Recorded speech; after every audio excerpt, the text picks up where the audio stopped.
Muy buenas tardes. Vamos a comenzar en el día de hoy con este tema que se llama la codificación de canal. De hecho, pues nosotros ya hemos hablado sobre lo que es la consideración de la codificación de fuente. Y obviamente pues es para dejar en claro que hoy en día las cosas se manejan y funcionan precisamente con ese tipo de estilo, y básicamente por el hecho de que las cosas requieren, para poder ser trabajadas a nivel de telecomunicaciones de forma directa, con mecanismos de codificación primero inicialmente determinados en la fuente y luego obviamente una adaptación de las que tienen que tener estas señales al método de transporte que se llama la codificación de canal. Eso es muy aplicado en la parte de telecomunicaciones. De hecho, aquí tienen ustedes más o menos en este caso lo que tiene que estar pasando. Eso que tienen enfrente en este instante es un circuito de comunicaciones en donde pues están referenciados los dos extremos, que son en este caso la fuente y el destino. Como pueden apreciar, ahí está precisamente determinado todo lo que absolutamente se ha hecho hasta el momento. Nosotros hemos hablado de códigos de fuente, claro. Hemos hablado cómo esto cifra las cosas para que una vez en ese caso enviado a un medio de transmisión, precisamente se haga ese propósito de hacer codificación de canal, que es lo que estamos básicamente mostrando acá. En este caso, para que a su vez, pues obviamente esto sea traído desde el medio por cuenta de cualquier mecanismo que permita asociarnos a un medio de telecomunicaciones, que en este caso, pues aquí está la parte de transmisión y la parte de recepción. ¿Qué es lo que viene a continuación? Se supone que si nosotros en este sentido tenemos unas funciones para llevar a cabo un proceso, las mismas funciones habría que desarrollarlas acá, digamos que con cierta alternancia a lo que se hace en el dispositivo que evidentemente las envía. O sea, alternancia en qué sentido, porque pues si allá transmite, pues yo acá recibo. Pero para poder hacer eso tengo que hacer el proceso complementario. Entonces, decodificar el canal, descifrar lo que me está diciendo el canal y asociárselo y adaptárselo inmediatamente a la fuente para que a su vez, en este caso, decodificando ese idioma, el destino lo pueda entender. Entonces, ese tipo de cositas son las que vamos precisamente a revisar ahora, en este caso.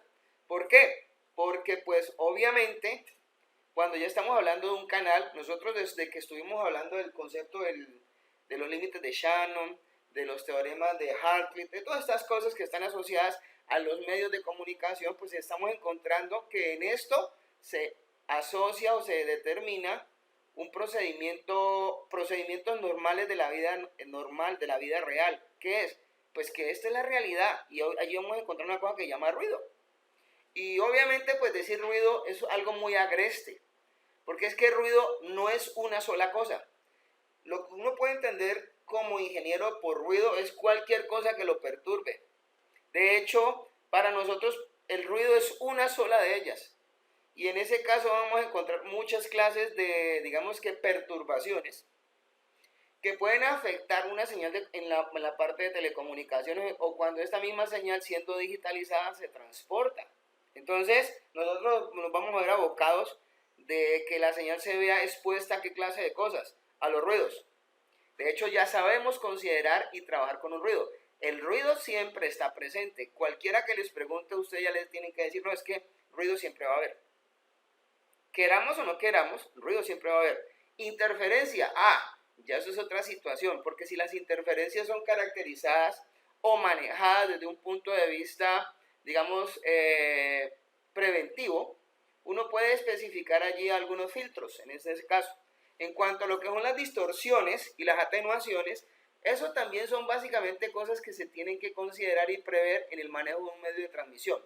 ¿Por qué? Porque, por ejemplo, la atenuación más que todo tiene que ver, en este caso, con la consideración de que la señal decaiga en el recorrido que tenga que desarrollar entre extremo origen y extremo destino. Y eso es un problema básicamente determinado por el hecho de una necesidad de tener que llegar. En cuanto a la distorsión, pues vienen siendo aquellas cosas que obviamente están consideradas entre transmisor y receptor como reglas que básicamente tienen que fijarse para poder considerar en qué niveles de umbral podemos entender o no las cosas. De hecho, una señal, realmente les voy a decir algo, para que llegue incólume, que llegue no expuesta absolutamente nada, es un milagro. ¿Ya? Una señal mal, ¿qué más le va a pasar? Cualquiera de esas cosas o le van a pasar todas esas cosas. Entonces, en este caso, podemos decir nosotros que para obtener un simple 1 binario, ya en ese sentido, pues miren todo lo que puede suceder. O tan siquiera para nosotros entender que no es un 1 binario, es un 0 binario. Entonces, este tipo de situaciones nos llevan a pensar qué clase de cosas, que podemos estar abocados a una cosa que sea denominada como hoy en día todo el mundo le dice, error. Ahora les voy a decir una cosa, pues esto es una consecuencia física del manejo de las señales. Yo siempre digo que los errores son aquellos que se cometen a sabiendas de que uno va a hacer las cosas. Equivocaciones son las que se cometen cuando uno no sabe. Ahora, pues aquí el asunto es que podemos ser nosotros los que sabemos qué le puede pasar a la señal. Para mí esa sería la razón suficiente y directa para decir que eso es un error. Bueno, entonces miremos a ver qué pasa puntualmente con los errores. Pues los errores son básicamente cosas que pueden darse, en este caso, pues medibles, y esa medición, ¿de qué se va a componer? Pues van a depender de las técnicas y obviamente de ciertas cosas, en este caso, para que nosotros tengamos un principio de observabilidad sobre las comunicaciones y sobre los datos que van allí. Entonces, ahí hay una dependencia que tenemos sobre las tecnologías, la forma en cómo se estén manejando las señales en la misma transmisión, las características del mismo medio de transmisión, porque pues supongamos que estamos hablando de fibras ópticas. Entonces, si yo veo errores en una fibra óptica, es porque ya definitivamente estoy, quién sabe bajo qué condiciones críticas. Pero si yo veo errores en un medio que está recorriendo, por decirlo así, una cierta distancia a nivel de pares trenzados, pues ya eso es otro paseo. Entonces, el tratamiento de errores tiene que revisarse de acuerdo a esas consideraciones. Y obviamente, con esto poder determinar qué es lo que es indeseable y qué es lo que es deseable. Entonces, en ese caso, por ejemplo, de forma característica, nosotros podemos encontrar que hay calificativos de valores típicos de probabilidades de error en la parte de telecomunicaciones. Y no son probabilidades que están redundando los cientos o las décimas. O sea, acá se espera que los niveles de probabilidad de error sean bastante pequeños. Por ejemplo, un valor característico es 10 a la menos 6, 10 a la menos 7. Esos son valores realmente 10 a la menos 10, valores deseados. Entonces, digamos que en ese orden de ideas, ¿qué puede esperar una persona que maneja estructuras de información entre dos puntos? Pues obviamente tiene que esperar errores, pero en la espera de los errores se tiene que tener en cuenta que hay que tener un cierto manejo, porque pues no se puede ser intolerable, ¿ya? A este tipo de cosas. Entonces, ¿qué es lo que hay que hacer y de qué toca dotar a los extremos? Pues obviamente de técnicas de control y de recuperación de errores, que ustedes ya vieron algunas, en este caso. Entonces, empecemos por hablar de los fundamentos de las técnicas de control de errores. Entonces, miremos acá lo que puede llegar a suceder en transmisión y recepción con un simple bit. Pues obviamente la probabilidad de que un 0 sea un 0, pues obviamente es medible, ¿no? En este caso porque nosotros no estamos hablando de otros estados, como podemos ver. Y la probabilidad de que un 1 sea un 1, pues también es medible. Asimismo, existe la posibilidad de que un 1 se convierta en un 0 y un 0 se convierta en un 1. Entonces, este tipo de situaciones involucran que haya una ocurrencia de un error en la transmisión.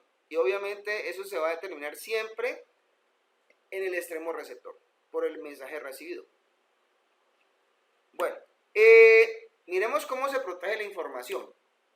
Entonces, dicen acá que si usted quiere repetir la información para protegerla de errores, entonces el dígito de información se repite.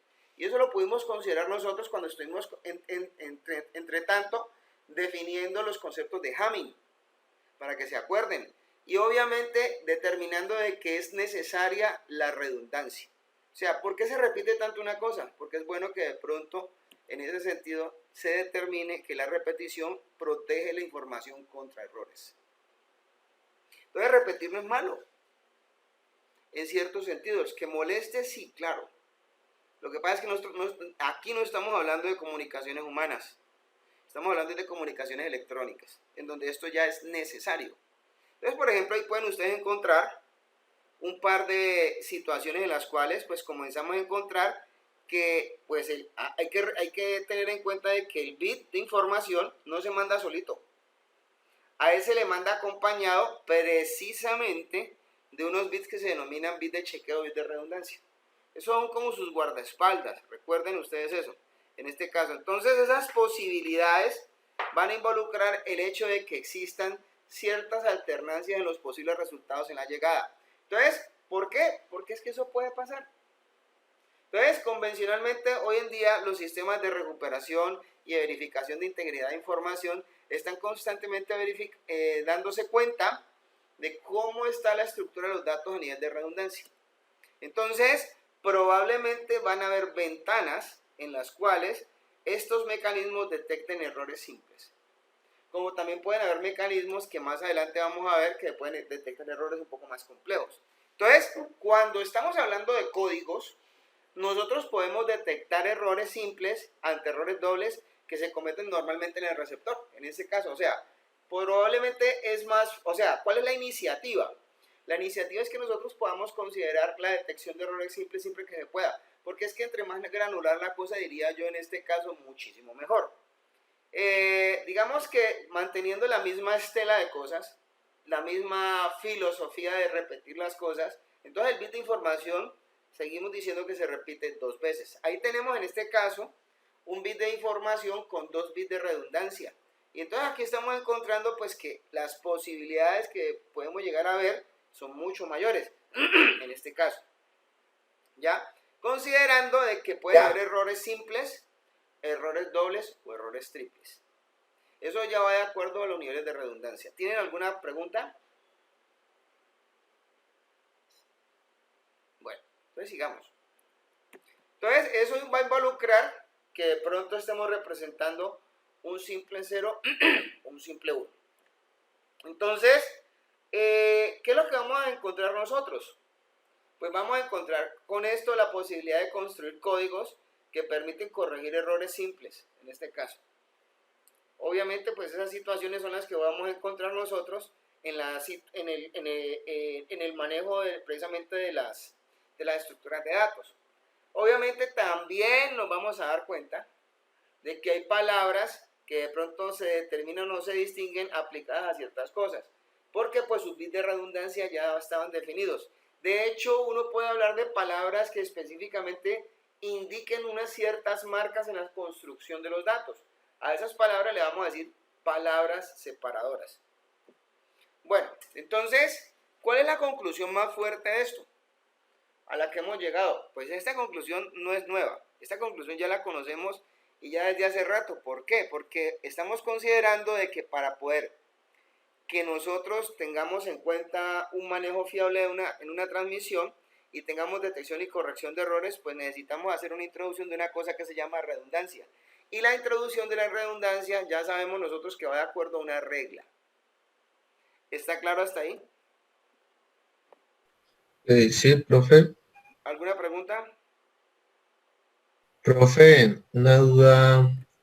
Esto es que a veces se piensa que la electrónica, la tecnología es como perfecta, o sea, no comete errores. Entonces, viendo que pues creo que este es casi todo un curso para evitar ese tipo de errores que veo que se presentan cuando se realizan este tipo de comunicaciones con la electrónica. Mi pregunta es, ¿la electrónica, o sea, si comete errores es porque ella genera señales más rápido de lo que la misma electrónica es capaz de controlar o manejar? Venga, le hago una pregunta. Yo puedo elevar, le voy a hacer una pregunta a usted, ya que me está hablando, yo le he entendido todo lo que me ha Sí. dicho. Si yo le hablo más rápido, ¿usted me entiende? Si me habla más rápido, no, va a llegar un punto en el que Bueno, tengo que pero pedirle más sí. exactamente. Pero ¿por qué te va a pasar eso? No sé, mi oído, Bueno, tal se lo vez, voy a decir rapidito. Es tu oído que está asociado a un sistema de recepción de datos que está conectado con tu computadora, en la cual tenés una cosa que se llama memoria. Y de donde tenés que estar extrayendo y sacando, metiendo y sacando datos que tenés que estar probablemente analizando para poder dar estos principios, digamos así, como de juicios, ¿sí me entiendes? Entonces, ese tipo de situaciones son las que precisamente se viven en las telecomunicaciones. Entonces, si yo acelero la velocidad, si aumento, por decirlo así, la ventana de información, por el hecho de que yo considere que tengo más capacidad de enviar datos, por determinar el hecho de que tengo la posibilidad de aumentar, en términos muy coloquiales, el ancho de banda de información, entonces no voy a lograr, no por ese hecho voy a ser más rápido. ¿Qué es lo que tengo que considerar? Lo que tengo que considerar es sencillamente transmitir información de esta manera para que precisamente a la velocidad que estamos haciéndolo, todo el mundo la escuche y la procese, además de que la pueda llevar a un repositorio de memoria y allí por lo menos la pose y siquiera la tenga un rato y luego la refresque, después de que piense que se ha dicho. Hoy en día, para poder establecer esas cosas, sucede que se implementan entre transmisores y receptores acuerdos o reglas, preceptos. Entonces la tecnología hoy en día no es que en este caso sea obviamente avasalladora y de pronto, digamos que estilo matona, para llevarse por delante con las estructuras que tiene todo lo que pueda transmitir. Mire, lo que pasa es que a veces en este caso no estamos establecidos con las debidas condiciones especificadas para poder entender todo. Entonces, nosotros tenemos unos volúmenes de información que podemos procesar. Y ese tipo de cosas específicamente, porque es que resulta que el volumen de la información, ¿ya?, viene inserto en unas estructuras de flujos de información. ¿Qué es lo que tiene que hacerse a nivel específico? Por eso es que se estudia hoy en día tanto lo que es el modelo de comunicaciones.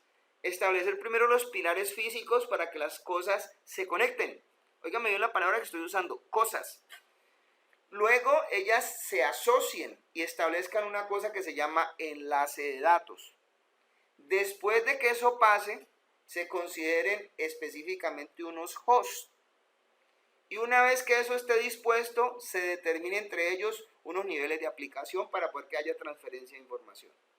Entonces, con toda esa condicionalidad que se está dando, para poder que fluya información de un lado a otro, se van a establecer precisamente estas reglas. Pero estas reglas, ¿a dónde están más aplicadas?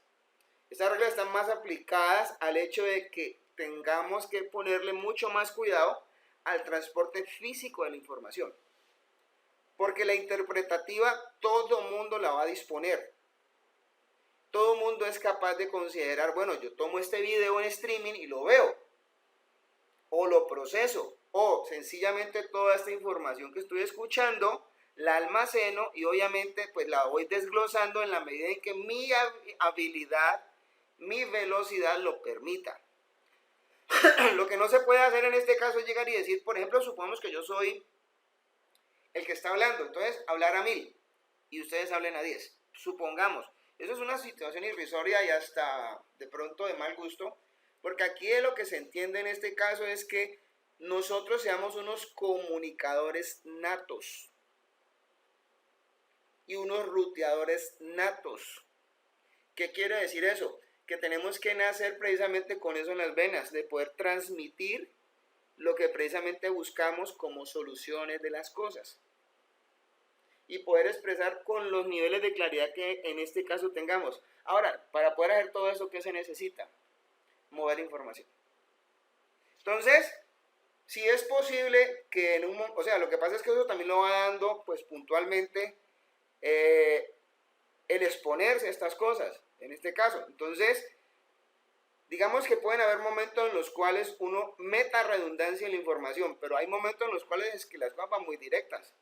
Entonces, cuando las cosas van muy directas, probablemente el que es receptor detecta lo que está pasando. Probablemente cuando las cosas llevan niveles de redundancia, se está esperando de que el receptor haga específicamente el debido proceso y extraiga de allí la información libre de lo que es redundancia. Básicamente son todo, mire, si ustedes se llegan a revisar, la tecnología hoy en día no está haciéndose más robusta ni más grande para de pronto haya más errores, no. De hecho, la idea es que todo se eficientice más y se considere un poco más de pronto fiable y seguro, porque créanme que hoy en día, así como está la situación en todo lado, las cosas tienden a volverse más remotizadas. Y se los digo de esa manera porque prácticamente toda la economía, ustedes me dirán, a mí me parece que el 75-80% de las cosas que se mueven actualmente en los países del tercer mundo, ya en estos instantes, se mueven por telecomunicaciones. Pues alguien, si quiere alguien, pues yo sé que hay todavía economía informal, todo este cosas, pero ese no es el cúmulo ni el proceso que sostiene a eso, que sostiene una economía. Ahora las economías hoy en día las sostiene la globalización, el intercambio de información. No se, o sea, les voy a contar les voy a decir esto en estas palabras. Ningún esquema gubernamental, ningún sistema sociopolítico se puede quedar, se puede desapear, por decirlo así, o bajarse de ese monte en el que supuestamente tiene que subirse, que es el de la tecnología. No se puede bajar. Eso ya es una carrera obligatoria, hasta el país más pequeño lo tiene que estar haciendo, en este caso. Ustedes son los obturadores de esto, ustedes son los futuros ingenieros, los futuros colegas. Entonces, ¿qué tienen que hacer los futuros colegas? Yo tengo que hacer es que esto propenda, y que todo el mundo consuma tecnología, pero que sea de una forma sostenible. O sea, si la tecnología va a mellar todos los aspectos cotidianos de la vida de cada uno, pues que esto siga pasando. ¿Ya? Además, esto garantiza no solamente que uno tenga la mente ocupada, sino que tenga trabajo, que es lo más importante, les cuento, en este caso. Entonces tengan en cuenta esa parte. Bueno, no sé si de todo este tipo de asuntos, espero que también les sirva, ¿no? Porque ahí también van mezcladas ciertas cosas sobre lo que es la orientación profesional en esto. Bueno, entonces hablemos ya en forma seguida de lo que puede pasar con la misma tecnología. Pues, ¿qué es lo que tiene que hacer hoy en día todo sistema remotizado? Pues, hombre, en su parte física, comenzarse a detectar si lo que a nivel de la parte física, lo repito, esté determinado, esté ya circunscrito, esté ya de pronto factible, en la medida en que pues ya disponiendo de unas reglas que son las que allí se mencionan, receptor y transmisor se puedan entender. Para que estas cosas pasen, ¿cómo le parece que hay que meter la pata? Entonces yo les digo lo siguiente, para poder que un par de cosas, y viéndolo desde el punto de vista muy grande y escrito con mayúsculas, se entiendan, hay que tener la posibilidad de detectarse y de corregirse. O sea, hoy en día de pronto, mire un par de novios, ¿cómo se tienen que entender? Se tienen que a veces decir cosas que no se gustan, que se aceptan, que de pronto se pueden corregir, ese tipo de situaciones. Si ustedes notan un poquito las cosas también, en ese caso, la base del éxito en muchas cosas son la forma en cómo fluyen los mensajes y uno los pueda transmitir, las comunicaciones. Entonces, en ese orden de ideas, pues fíjense que volviendo al cuento de las parejas, todos tienen sus propios códigos y sus propias reglas. Cada quien se entiende a su manera. Hay personas que con mirarse saben que están hablando. Con un movimiento de la cabeza ya saben qué va a pasar. Con unas señaladas a cierto lado, pues ya saben qué hay que hacer. Entonces, esos reglajes son los que hoy en día están nutridos por todos lados. Las aplicaciones y los esquemas de comunicaciones determinan todo esto. Entonces, comencemos a hablar nosotros de esos códigos de detectores y correctores de errores. Pues no hemos hablado porque nosotros los tocamos, pero nosotros somos capaces de hacerlo. De hecho, hay que partir de la consideración de que la información se compone pues, de un número determinado de bits. Eso le vamos a decir en estos momentos K. Y unos dígitos de chequeo, que son B. Entonces recuerden ustedes que los dígitos de chequeo están en relación con la forma en cómo la información está dispuesta. O sea, los dígitos de chequeo son específicamente derivados de unas reglas, ya lo hablamos que son las reglas de Hamming. Entonces, vamos a considerar que la suma de eso, de ese b más k, como estamos mencionando acá, es igual a un n.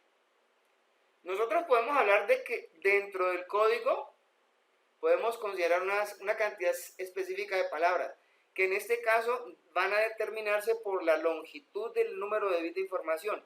Eso viene siendo 2 a la k palabras de código.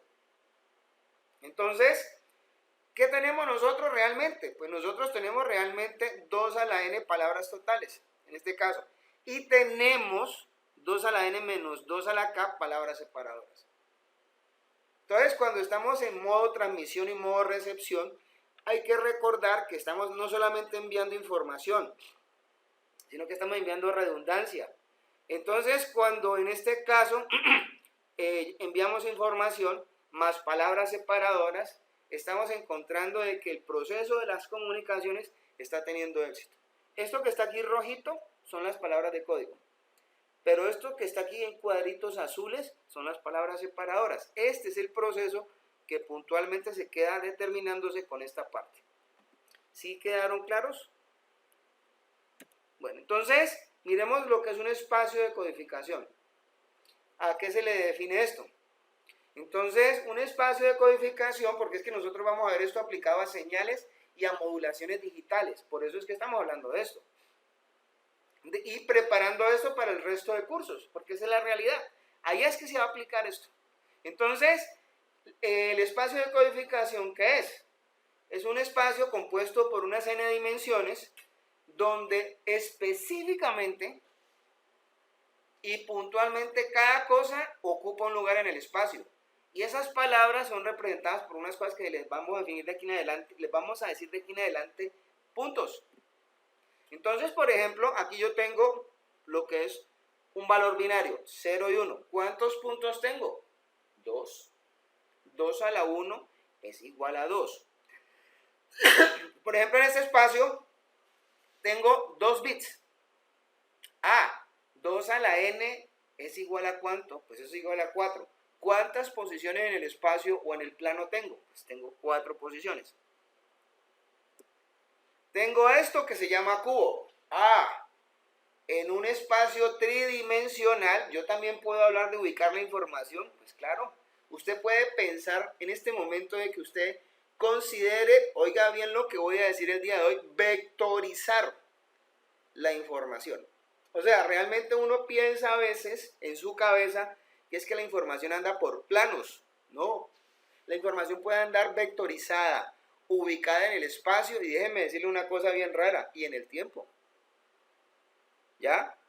Uno a veces no entiende estas cosas. Bueno, no, sí, eso es entendible y es fácilmente creíble en este caso. Entonces, ¿qué existe entre los códigos? Pues hay una cosa que se llama de la distancia entre las palabras. ¿Qué es eso? Pues es la cantidad de estructuras de información que están quebrados, mejor dicho, que están estructuras de información que separan dos palabras. Acá dice que es cantidad de segmentos quebrados entre dos palabras. Esa es la distancia entre palabras. La distancia obviamente es igual, pues para decirlo en un término mucho más estricto, es la cantidad de dígitos en lo que difiere una palabra de otra. Esa es la distancia. Y obviamente para las mismas posiciones juega ese papel. Por ejemplo, la distancia que tenemos en ese dato que está allá abajo del cubo, que es el 000 y el 100 es 1. ¿Por qué? Es que cambia en 1. No sé si me están entendiendo todos. Sería bueno que me dijeran algo. Entonces, por ejemplo, acá... No, profe, ¿cómo así? Explico. No, profe, la verdad no. Mira, aquí yo tengo ubicada en el espacio este dato que está acá. ¿Sí lo están viendo? Bueno, entonces aquí yo estoy comparándolo contra esta palabra que está acá. ¿En cuántos bits difiere esta palabra de esta? Difiere en 1. Entonces la distancia que hay entre esta palabra y esta, ¿cuánto es? 1. Por ejemplo, esto es en el espacio. Miremos esta que está acá en el plano. Yo voy a comparar 00 con 11. Miremos cuánto es la distancia. Pues la distancia que tengo allí específicamente son 2. porque es que estoy cambiando de 0, 0, son 2 posiciones, a una de que es 1, 1. Estoy haciendo este recorrido. ¿Ya? Si hubiera comparado con 1, 0, pues la distancia es 1. Y si comparo esta que está aquí con esta que está acá, pues la distancia es 1. Pero si comparo esta con esta, la distancia es 1. Si yo quiero lograr, o sea, obviamente vamos a entender que de acuerdo a la estructura de palabras dispuestas, hay un máximo de distancia. No sé si me han entendido también esa parte. Porque yo puedo indicar ese sentido por los recorridos que puedo tener. Bueno, por ejemplo profe. acá, señor. No, que sí, profe, ahora sí. ¿Sí la captaron? Bueno, entonces, por ejemplo, miren esta acá. Por ejemplo, yo estoy partiendo de 000 a 111. Entonces, pues obviamente, el nivel de cambios que tengo en el espacio es desde 0, 0, 0 a 1, 1, 1. ¿Cuál es el valor de distancia que tengo allí medible? 3. Porque es que me cambiaron 3 dígitos en las mismas posiciones. Entonces, en este caso, pues obviamente esas son situaciones que hay que definir, la distancia entre palabras. Entonces, la distancia entre palabras se considera la cantidad de dígitos diferentes. En este caso, por ejemplo, aquí yo tengo una palabra B que tiene 4 unos, 3 ceros, en este caso, y tengo una palabra U que está dispuesta con 2 unos, 3 ceros y 2 unos. Si ustedes me preguntan a mí, bueno, ¿cuál es la distancia que hay allí, en este caso? ¿Cuál sería? 4, rápido, ¿no? Porque, bueno, lo que pasa es que yo no dejé contestar. Pero entonces, en ese orden de ideas, pues yo les voy a definir aquí más facilito esto. Pues yo entiendo que esto difiere de esto. Y esto, este par de acá difieren de acá. Entonces, ¿cuánta distancia hay? Entonces, lo que nos está diciendo el problema, 4. ¿Está claro? Sí. O sea, tienen que tener en cuenta eso. O sea, todo este tipo de cosas son las que se consideran para entender y manejar, en ese caso, las estructuras de la información. Entonces, en ese orden de ideas, nosotros podemos implementar y diseñar esquemas en los circuitos digitales, mire, es que esto aplica en todas estas cosas para poder detectar y corregir errores, y obviamente eso ¿de qué va a depender? Va a depender precisamente de la cantidad de distancia mínima definida entre las palabras de los mismos códigos dispuestos. O sea, yo tengo que construir un código que específicamente no tenga distancias muy grandes, porque me da la posibilidad de dar más probabilidades de cambios en una palabra. Espero me estén entendiendo. O sea, eso ya tiene que ver con las cantidades de cosas que se pueden hacer con respecto a una palabra. Entonces, digamos que la potencialidad de un código, en este caso, pues, ¿cómo se mide? Pues miremos acá en esta explicación. Entonces dicen acá que obviamente con una distancia 1, probablemente nosotros no hacemos nada, ni corregimos ni detectamos. Pero ¿qué pasa? O sea, es que esto ya se comprobó, que nosotros con ciertas, cuando estamos especificando consideraciones digitales y palabras para enviar allá al medio, la directiva que hay es que entre más entre más guardaespaldas tenga la información, mejor. Pero es más pesado, es más redundante. Esa es la única consideración. Por ejemplo, sigamos mirando estas cosas. Aquí, por ejemplo, podemos detectar con una distancia 2, detecta errores simples. Porque eso está pasando, podemos cambiar de un estado a otro. ¿Ya? Este concepto que está acá ya es una distancia de 3, en este caso. Miren bien cómo se miden las distancias. La distancia son los recorridos de un dato a otro. Entonces, esto puede detectar errores dobles o corrige simples. No es que porque detecta dobles, corrige dobles. No, señor. Y asimismo, fundamentalmente pueden pasar más cosas. Aquí, por ejemplo, ¿qué concepto de distancia tenemos? Tenemos una distancia 4, en este caso. ¿Sí? Entonces, a distancia 4, fundamentalmente, detecta errores triples y corrige errores simples. No esperemos que corrija ni errores dobles ni errores triples. ¿Por qué? Es que él no está hecho para eso. Él está hablando de valores de distancia entre palabra y palabra, y esa es la explicación. ¿Ya? Yo puedo detectar cómo cambiaron las cosas de una posición a otra, pero no me puedo dar cuenta en ese sentido cómo poder hacer la corrección, porque yo conozco sencillamente la forma en cómo vienen dispuestas las cosas, en este caso. Entonces, ya con esto, pues yo creo que ustedes se van dando cuenta, ahí está especificada la reglita precisamente, ¿ya? Entonces, en este caso, de esto ya hemos hablado hace rato. Entonces, hay una regla, ¿no? Para detectar R errores, la distancia mínima es R más 1, lo que yo acabo de mencionarles. ¿Ya? Obviamente uno la puede extender. De hecho, la regla de Hamming, si quieren, no sé si, o sea, hay consideraciones, si quieren las puedo recordar. ¿Sí se acuerdan de ella? ¿De cuántas? No. ¿No se acuerdan? De la distancia. ¿Se acuerdan de la ecuacioncita? Esa ecuacioncita les sirve a ustedes para toda la vida. Ojalá se la aprendan. ¿Sí se la aprendieron o no? Se las vuelvo a mostrar para que se acuerden, a ver dónde la van a encontrar cuando yo ya no esté nunca más. Sí, profe. Bueno, entonces voy a mostrarles. Sí, porque como que estamos haciendo como el baño, ¿no? Pero bueno, no pasa nada. Resulta que nosotros ya habíamos hablado de estas cosas cuando estuvimos hablando precisamente de lo que eran códigos, ¿no? ¿Ya? Y por allá estuvimos hablando en otros cursos acerca de lo que era la distancia de Hamming.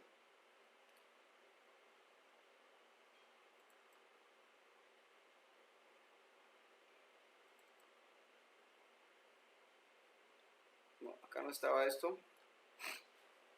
Ahora me recuerdo. A ver, de una vez.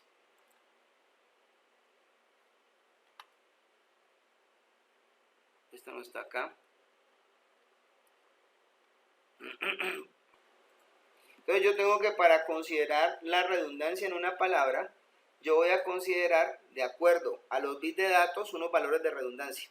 O sea, los valores de redundancia en este caso vienen siendo aquellos que normalmente van a acompañar una palabra. Entonces, si la palabra tiene un tamaño 2 a la R, entonces en este caso, ¿sí? Perdón, la palabra tiene un determinado tamaño, entonces yo tengo que buscar una combinación de 2 a la R que me cumpla con esta condición, donde M es la cantidad de bits de información. Por ejemplo, supongamos que yo tengo 5 bits.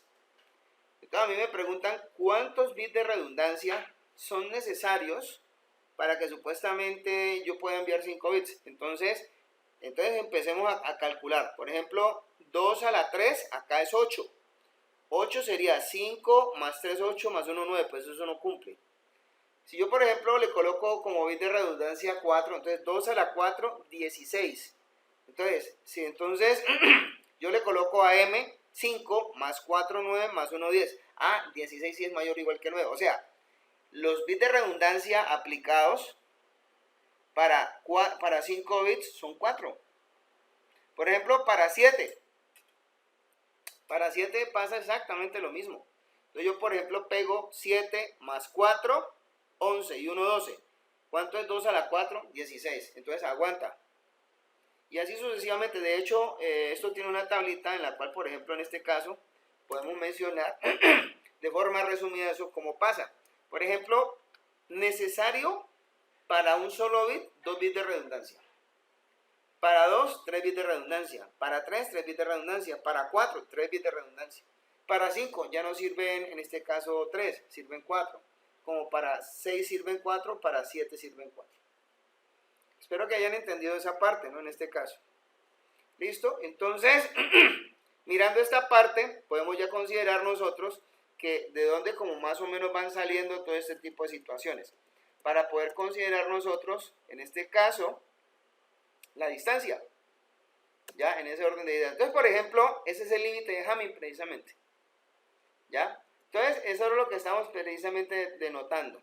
Entonces, ahí hay una relación entre lo que son las palabras, los bits de código, las palabras separadoras, los bits de código, en este caso, ya, para que ustedes lo consideren, hay unas palabras de código y hay unas palabras totales. Entonces, nosotros vamos a considerar la correlación que existen con los bits redundantes para determinar la posibilidad de detectar errores. Entonces, Cuando se está hablando de esto, nosotros en el espacio hablamos de esferas de radio R. ¿Con centro en dónde? Con centro en este punto. O sea, cada puntico de esto es un dato. Y los posibles datos a los que se puede aproximar la palabra son los que están asociados a su radio. Estos son específicamente los datos que se pueden aproximar a esto. ¿Ya? Entonces, mirando esa parte, esto viene definido de esta manera. ¿Ya? Quiere decir que en el subespacio, para yo no incurrir en un error, la distancia que tengo que manejar son básicamente esa para entender que estoy hablando específicamente de ese dato. ¿Ya? ¿Está claro hasta allí? Sí. Bueno, entonces, ya mirando este tipo de cosas, yo puedo construir palabras más grandes que puedan tener un radio obviamente más grande y definir dentro de la esfera de radio R más palabras de código. ¿O sea, qué quiere decir? Que mi palabra de código determinada por el puntico rojo puede ser más grande, porque me puede entregar más posibilidades en el espacio de determinación de esto, en este caso. Entonces, la cantidad de palabras en cada esfera, pues pueden haber en ese sentido una palabra de código, pero pueden haber n palabras asociadas, separadoras, pero a distancia 1. Entonces, para poder conformar un dato, es lo más de simple. Usted tiene un dato, pero puede tener asociado a él n palabras separadoras de distancia 1. Entonces, considerando esa situación, pues obviamente uno puede construir conceptos matemáticos, todos los que usted quiera. Entonces, por ejemplo, eso, combinar los números en ese sentido para saber cuántas palabras salen por cada palabra, ¿cierto? Esos son combinatorios en este caso. Entonces uno va a producir probablemente palabras en una esfera que está compuesta obviamente en este caso de cantidades de dígitos de información. Entonces la relación que existe en este caso obviamente más asociada, fíjense que aquí ya estamos considerando algo más robusto, entonces aquí hay una relación entre K, el N y el B para la corrección de los errores, ¿cierto? En este caso, entonces, si revisamos un poquito de eso, estamos cumpliendo con una sencilla regla. A los bits de dígito, a los dígitos le estamos sumando redundancia y tenemos que cumplir con una regla. Aquí está la especificación de esa regla. Ese 2 a la n, que es el alfabeto de palabras, debe ser mayor o igual a todo ese factor que está allí con sus debidos combinatorios, en este caso. Entonces, por lo general siempre tendemos específicamente a entender cómo llegar a algo, en ese orden de ideas. Porque acá, por ejemplo, estamos considerando entender cómo sacar específicamente ese 2 a la K. Y ese 2 a la K trabaja de una forma algo diferente. Bueno, entonces, voy a quitar esto aquí un momentico. Entonces vamos a hablar del caso particular de errores simples, en este caso. ¿Ya? Que es del caso específico que vamos a revisar ahora. Entonces, teniendo en cuenta esto, pues vamos a definir un R igual a 1. ¿Cierto? Entonces, en esa ecuación, tenemos 2 a la K debe ser menor o igual a 2 a la N sobre N más 1. Entonces, ese 2 a la B debe ser mayor o igual a N más 1. Estamos cumpliendo con las reglas del procedimiento que acabamos de explicar. Entonces, ¿qué cosas pueden salir aquí? Entonces revisemos, mira que esto es lo más de simple, ¿no? Entonces yo ya tengo que de acuerdo a estos K's, yo tengo unos bits y lo que me da su suma. ¿Sí están dándose cuenta? Yo tengo K bits aquí. ¿Cuántos K bits tengo por acá? Pues tengo del 1 hasta el 9. Y supuestamente estos son los bits que supuestamente en este caso estoy asociando. A 1 le pongo 2, a 2 le pongo 3, a 3 le pongo 3, a 4 le pongo 3, mejor dicho, estamos cumpliendo con el mismo concepto de la regla de Hamming, para que se den cuenta. Entonces, ¿este n qué es? Este n es la suma. 2 más 1, 3 más 2, 3 más 3, 3 más 4, 5 más 4, 6 más 4, 4 más 7, 8 más 4, 9 más 4. ¿Qué fue lo que también especificamos ahora? De otra manera, ¿no? Que es una regla un poco más explícita, más matemática. Estamos diciéndole acá de otra manera, de forma más puntual. Entonces, ¿qué implica esto? Pues esto va a implicar básicamente una relación. Eso que tenemos allí dice que si K sube, la relación blanco y negro se baja. ¿Entendieron? Es un chiste, ¿no? No, ese es el B sobre N. O sea, la cantidad de bits redundantes sobre el número total de bits, esa relación baja. ¿Sí entendieron o no? Bueno, espero que sí. ¿Alguna pregunta hasta acá? ¿Preguntas? No. ¿No? Bueno, entonces hablemos de códigos de bloque. Nosotros estuvimos hablando de códigos allá, pero hablemos de códigos de bloque. O sea, ¿qué es hacer un codificador de bloque? Porque nosotros ya construimos codificadores digitales y todas estas cosas. Eso es muy fácil. Entonces, los dígitos de información que estamos alimentando un sistema, porque es que esto todo el tiempo pasa. Entonces, un codificador, ¿qué hace? Si yo ya le meto ya cada dígito de información, yo ya sé que ya tengo que tener cuántos dígitos de chequeo. Ah, bueno, a mí me lo determinó esta regla. No se les olvide. Entonces, en este caso, ese codificador produce una regla de la palabra o bloque codificado. Ya, el codificador se compone, en ese caso allí, de estas acciones. ¿Esto qué me produce? ¿Qué me entrega al otro lado? Lo que sea pero que esté codificado. Usted me puede entregar panes codificados. Lo que sea. Pues obviamente si el sistema a nivel de interfaz recibe panes, por ejemplo. Pero como estamos hablando de dígitos de información, está recibiendo mi información.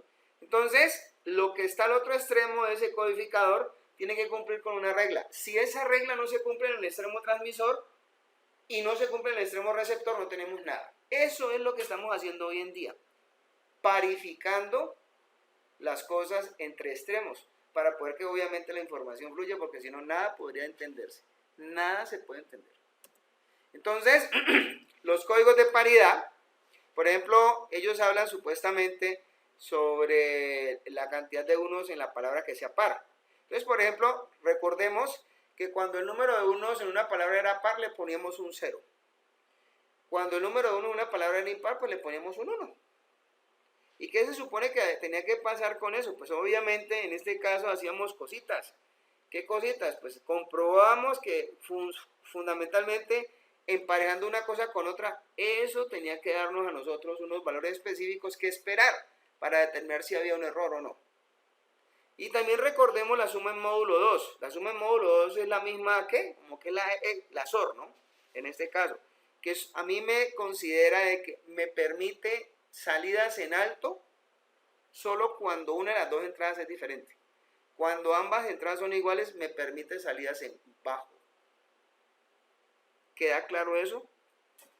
Sí, profe, la SOR. Sí, no, es que eso es una SOR. Entonces aquí no estamos sino aplicando lo que tenemos que saber de ciertos cursos. Entonces, resulta que viene aquí, de aquí en adelante, ¿qué clase de cositas? Voy a quitar esto, que esto no nos deja ver, a mí no me deja ver. El código rectangular o de paridad cruzada. Esto se trabaja a nivel de matrices. Entonces, ¿cómo es esto? Pues el código brinda, en este caso, una especificación, digamos que espacial, a nivel de una matriz. Y obviamente, pues en este caso, ¿de qué trata? Él suma tanto por fila como por columna, en este caso, para ver cuánto en ese sentido qué clase de cosas se asocian. Por ejemplo, ahí se pueden dar cuenta ustedes del resultado, ¿no? De hecho. Y eso que están viendo ustedes allí, lo que son los bits de paridad horizontal, los bits de paridad vertical, se transmiten en conjunto con la palabra. Entonces, me dirán ustedes, ¿cuál fue el nivel de datos de redundancia que tuvieron esas palabras? Pues allí está. Eso es considerar un bloque de un código, en este caso. Entonces, yo tengo en cuenta sus sumas verticales como sus sumas horizontales, incluyendo lo que tenemos nosotros especificado para la paridad, para el manejo de la paridad, ¿no? Bueno, revisemos más cositas. Entonces, otras cosas son básicamente tener en cuenta manejos algebraicos. Pues ya es tener en cuenta matrices y composición de estas mismas, en donde yo puedo hacer productos entre ellos, en este caso, ¿sí? Entonces, estas reglas van a especificar sobre los códigos algebraicos otras situaciones. ¿Cuáles? Pues la regla va a expresar que en ese caso un conjunto de ecuaciones dice allí, cuya solución determine los dígitos de chequeo. Ah, Listo, entonces para esto tenemos que hacer una matriz y cumplir con ese producto y esa regla que está allí. Entonces, ahí hay ejemplitos, ¿no? Por ejemplo, después, bueno, hay ejemplitos como cuáles.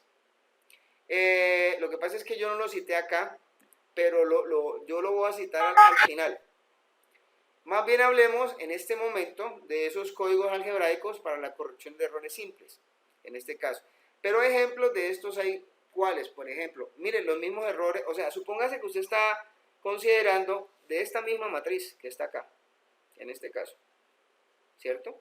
Usted puede extraer de allí posicionalmente, en ese sentido, lo que requiere por la ubicación de esos datos. Lo que pasa es que, a ver, ¿qué es lo que habría que considerar? Nosotros tendríamos en este caso, ¿sí?, esa matriz HT compuesta de qué clase de cosas. Lo que está en H serían las palabras, ya en este caso. Y obviamente tendríamos que determinar los dígitos de chequeo puntualmente. Entonces, fíjense que esto está extraíble de aquí,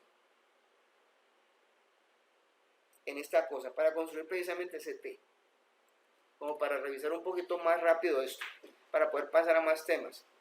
Bueno, el hecho es que cuando estamos hablando de códigos algebraicos para las correcciones de errores simples, en este caso, entonces primero partimos de qué condiciones tiene que tener H.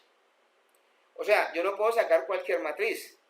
Yo tengo que tener un número de filas y un número de columnas, B contra N, por ejemplo. Ninguna columna puede estar entera por ceros. Y todas las columnas en lo posible que sean diferentes. Entonces, ¿por qué? Porque pues eso se convertiría en algo no manejable.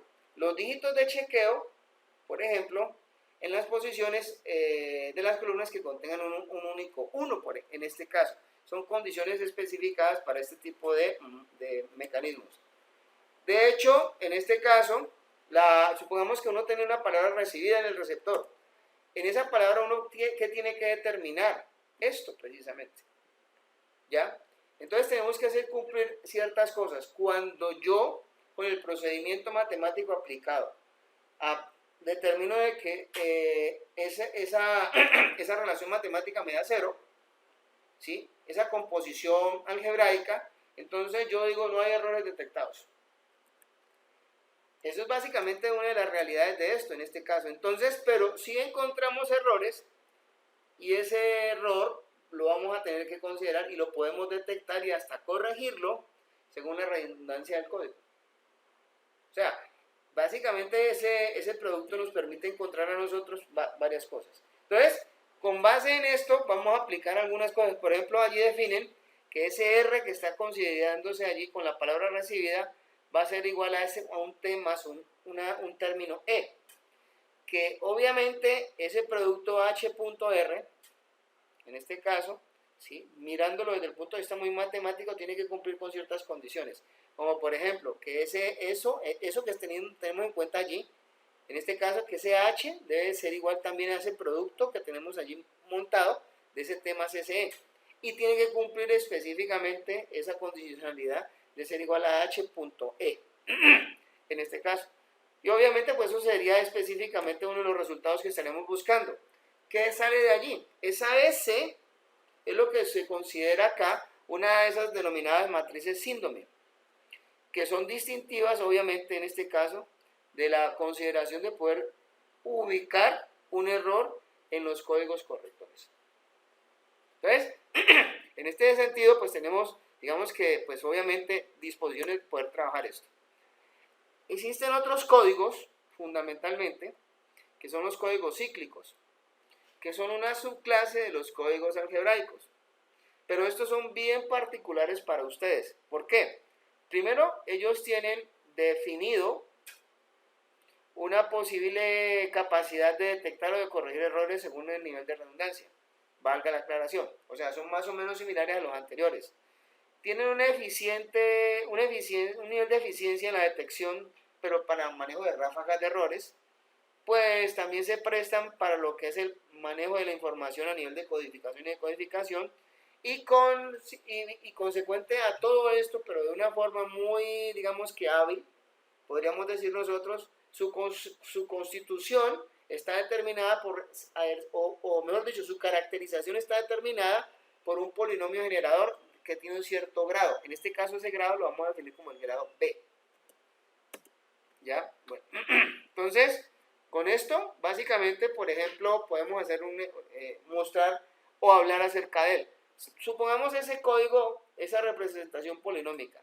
Yo tengo el 1, 0, 1, 1, 0, 1.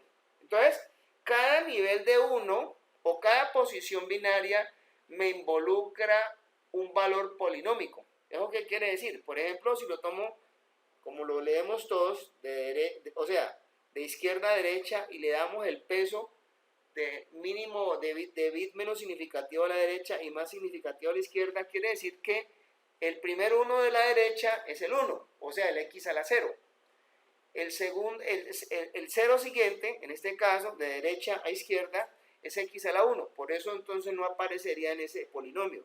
Luego seguiría x al cuadrado, x al cubo. No está x a la 4, pero sí está x a la 5. ¿Me han entendido la forma de ese polinomio?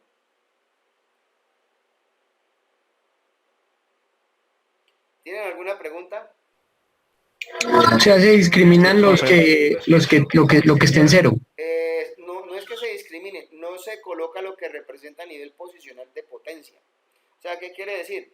Que donde hay un 0 yo no coloco su potencia equivalente en el polinomio. O sea, ese no sería parte del polinomio generador, en este caso. O sea, ese polinomio que está allí me genera ese dato. ¿Sí me están entendiendo?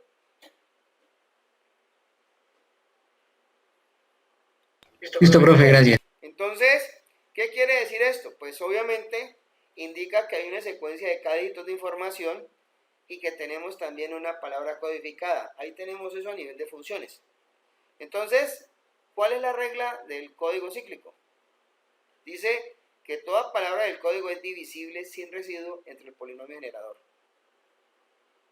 Entonces, ¿qué quiere decir esto? Pues, obviamente, pues, una operación matemática.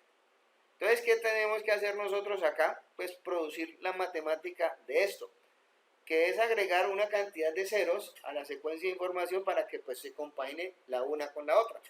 Entonces aquí hay un proceso y un procedimiento en la cual pues se tienen en cuenta precisamente estas funciones. Allí está en este caso determinada la secuencia de dígitos de información, como pueden ver, estamos determinando lo que va a suceder en este caso, que es un Q de X más un R de X sobre un P de X, en ese sentido, ¿sí? Entonces, al final, ¿qué es lo que estamos buscando? Nosotros estamos buscando el F de X.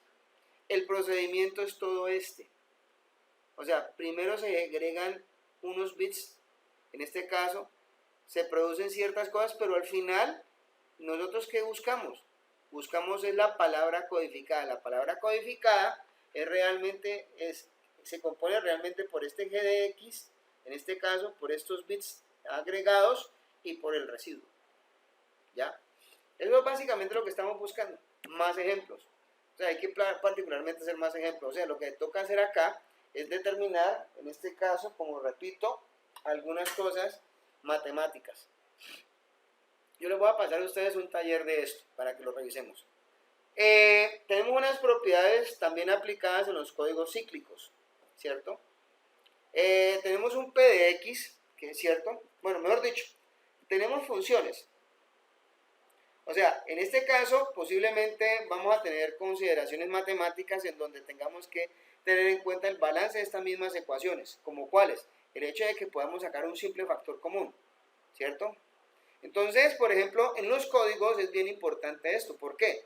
Porque si no se puede tener a un X como un factor común dentro de un polinomio, entonces hay una razón, y la razón es que si todas las palabras del código terminaran en 0, entonces el valor de esos bits allí especificados no tendrían valor. O sea, realmente, ¿qué es lo que se busca con esto? Jugar para que las cosas a nosotros realmente nos cuadren un poco más, ¿ya? En este caso. Entonces, hay unos teoremas aplicados en los códigos cíclicos. Dice que, por ejemplo, cualquier P de X con más de un término detecta cualquier error simple, ¿cierto? Entonces, un error simple se representa por 1 o por X a la I, que obviamente pues no es divisible entre cualquier polinomio de más de un término, ¿cierto? que no existe polinomio con un número impar de términos que sea divisible entre x más 1, porque más complejo y complicado sería. Entonces, el polinomio puede que tenga un x más 1 como factor común. En ese polinomio se van a poder detectar la ocurrencia de cualquier combinación de errores impares, por ejemplo. Y eso ya es una ganancia dentro de esto. Dicen acá también que cualquier código cíclico generado por un polinomio de grado b es capaz de detectar todas las ráfagas de la longitud misma b o menor, en este caso, ¿ya? Entonces, fíjense que él ya puede, en ese sentido, disponer de hablar de manejos a nivel de detección de errores por ráfagas o conformadas, digamos, por bloques, en este caso. Entonces, las ráfagas de datos tienen una cierta longitud, por decirlo de esa manera, y se pueden representar. ¿Cómo se pueden representar? Pues obviamente por una función misma, en este caso, que tiene una cierta, la misma longitud definida de b. Entonces, en ese orden de ideas, lo que se busca es que en este caso haya una compatibilidad matemática, si lo miramos de esa manera, entre lo que es el polinomio trabajado, en este caso no divisible en ese sentido por el término que estamos aquí considerando, ¿cierto? Bueno, hay cosas que en este caso nos van a llevar a pensar más. Por ejemplo, de esto también podemos mencionar que si tenemos, por ejemplo, un polinomio x que pertenece a un exponente e. Señor, no le entiendo nada. Un segundito, vamos a parar aquí. Entonces, digamos que en estas ecuaciones, ¿cierto?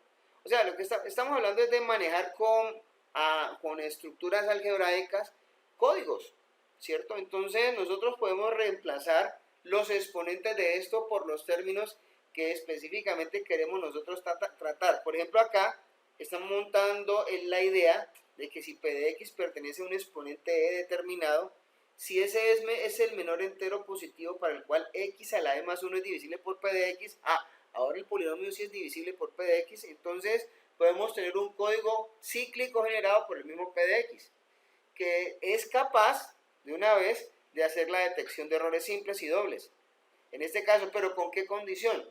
La condición es que haya una posibilidad de longitud de las n palabras, en este caso codificadas, sea como, pues obviamente sea igual o menor a que el exponente e al cual pertenece ese mismo polinomio p de x, en ese caso. O sea, en otras palabras, que ese n que se está trabajando allí sea menor o igual a ese mismo e que se está considerando. O sea, eso son matemáticas en este caso. Por ejemplo, ahí está el ejemplo del polinomio cíclico perteneciente al exponente 32.768. Entonces tenemos x, ese es un polinomio ya, digamos que ese es normalizado. Ese es x a la 15, x a la 14 más 1. Ese es 32.768. Ese polinomio pertenece al exponente 32.768. En este caso, entonces, como es 32.768, pues puede detectar cualquier error doble en los datos que se estén enviando de esa misma longitud y otros múltiples, obviamente, y otros similares patrones de error que estén allí en relación, en este caso. ¿Ya? O sea, ese ya es un polinomio, o sea, los polinomios pueden ser todavía más grandes, con exponentes más altos, en este caso. Aquí hay otros ejemplos de polinomios usados. Por ejemplo, eso es lo que les quería mencionar. No es uno solo, son muchísimos. De hecho, ahí está el CRS12, que es x a la 12, x a la 11, x a la 5, x a la 2, x más 1. Está el CRS16, por ejemplo, que es el x a la, es el que acabamos de mencionar ahorita, en este caso creo. Es el 32.000, no, este no es diferente, es x a la 16, x a la 15, x al cuadrado más 1. Y el CRS32, pues este es grande y largo, que es el que es utilizado por IEEE 802 en todas sus especificaciones. ¿En qué especificaciones? Pues imagínense en qué se puede aplicar, donde nosotros estamos trabajando hasta 32 y 64 bits, en este caso. ¿Preguntas? ¿Los jóvenes quieren hacer una pequeña pausa? Bueno, profe, ya que... Bueno, entonces vamos a mirar un poco el hardware con el que se construyen, en este caso, en especial, estos codificadores de códigos cíclicos que estamos mirando. Entonces, por ejemplo, pues si ustedes se dan cuenta, en este caso, lo primero que tiene que hacer uno es considerar la construcción de un circuito aritmético, en el cual pues básicamente lo que estamos haciendo nosotros es representando y llevando a cabo una suma binaria y una adición, en este caso por secuencias. Entonces lo que estamos haciendo nosotros es un manejo específico de estas cosas cuando en este caso estas estructuras de información están digamos como alineándose con la suma para un registro. Entonces lo que ustedes ven aquí no son más que bloques de construcción digital codificadores. Obviamente, ¿esto qué tiene en cuenta? Esto tiene en cuenta una cosa que se llama un carry, una condición inicial. O sea, todos deben de saber aquí el día de hoy, los que están aquí sentados, que realmente de qué estoy hablando yo, de un sumador normalito, que va llevando a cabo, de acuerdo a la longitud de palabras que estamos manejando en este caso, punto por punto. Y eso es todo. Y eso es básicamente lo que estamos realmente construyendo con base en esto, en este caso, ¿no? Entonces, y dependiendo de qué clase de situaciones estamos nosotros acá involucrando para llevar a cabo la implementación de obviamente, un dispositivo. Esto es el cálculo de ciertas cosas que vamos a lograr nosotros acá. Por ejemplo, esto que tenemos aquí, precisamente, es un dispositivo que hace el residuo f de x sobre x a la 3 más x más 1.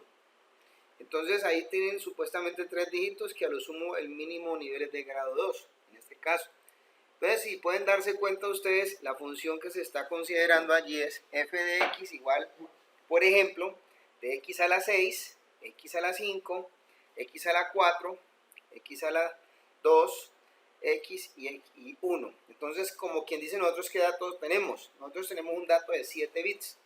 Esos 7 bits están representados solamente por todos en uno, únicamente con la ausencia de x a la 3, entre x a la 6 y x a la 0. Entonces, el polinomio se está contrastando específicamente con ese valor que tenemos allá, que es x a la 3 más x más 1. Entonces, ¿qué se supone que debe de quedarse acá contra esto? En este caso, pues un residuo que tiene que ser igual a x más 1. Entonces, de hecho, pues nosotros estamos produciendo hardware para que sencillamente considere estas disposiciones, en este caso. Entonces, ¿qué es lo que va a pasar aquí? Pues sencillamente se van a alimentar esos datos, ¿no? Entonces, en este momento, por ejemplo, se está alimentando en esa parte el 1, 1, 0, ¿cierto? Y van produciéndose en ese sentido esos ciclos. ¿Cómo funcionan los códigos cíclicos? Entonces, fíjense que esto funciona de esta manera. Uno tiene el codificador, ¿cierto? Que está considerado dentro de una estructura de información que está seguida por una cantidad específica de unos ceros, en este caso. Aquí se produce una suma, ¿cierto? Entonces, aquí se produce, o mejor dicho, se compone, en este caso, el dato g de x por x a la b más r de x. Esto no es otra cosa que la palabra transmitida, ¿cierto? Entonces, la decodificación, ¿cómo es?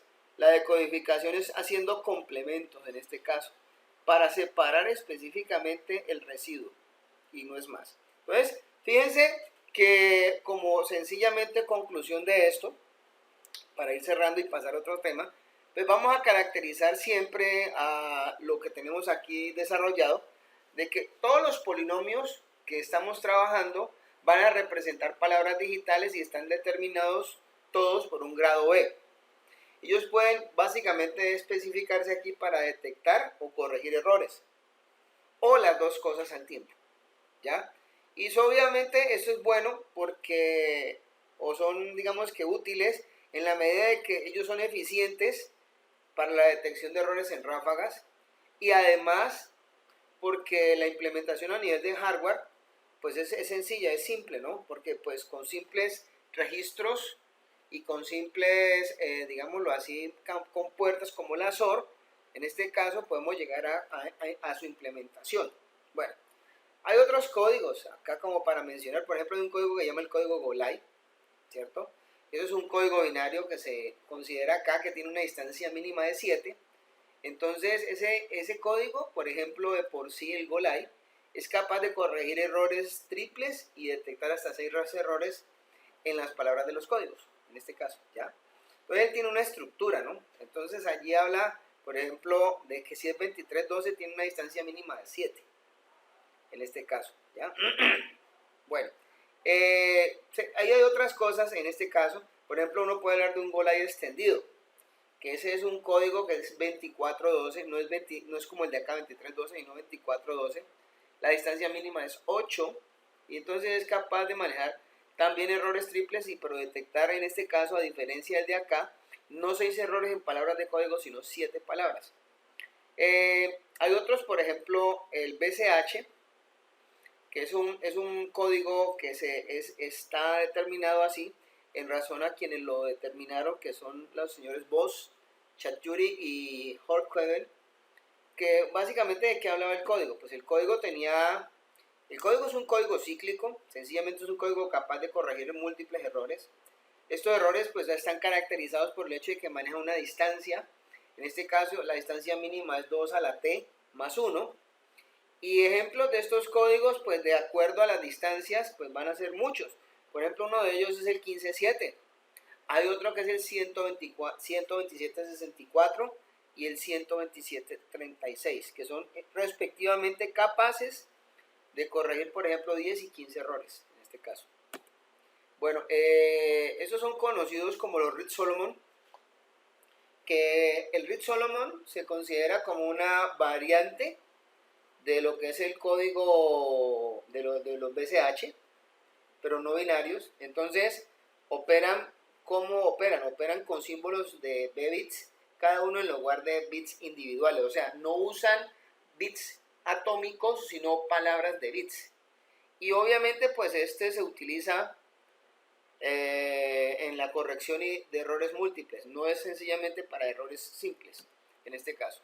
Por aquí tenemos nosotros pues las respectivas curvas, en este caso, que precisamente caracteriza, de hecho, en ese sentido, o cómo se caracteriza un código. Por ejemplo, allí en el eje vertical tenemos lo que se conoce como probabilidad de error en el bloque. Y en el eje horizontal tenemos precisamente la energía de bit y la posible presencia de ruido, en este caso.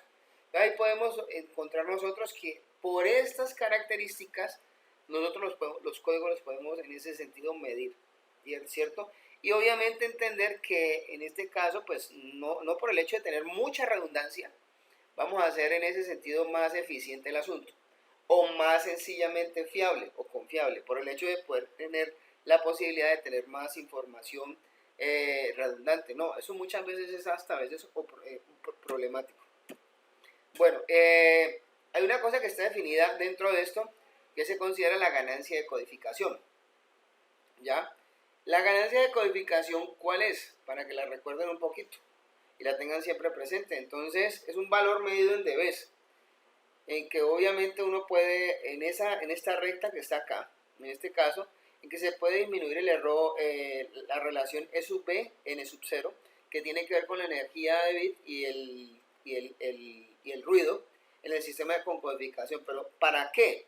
Para mantener una probabilidad, en este caso, digamos que aceptable en un sistema que no tenga codificación. Bueno, pues tenemos más cosas. Aquí están las conclusiones sobre lo que es los códigos.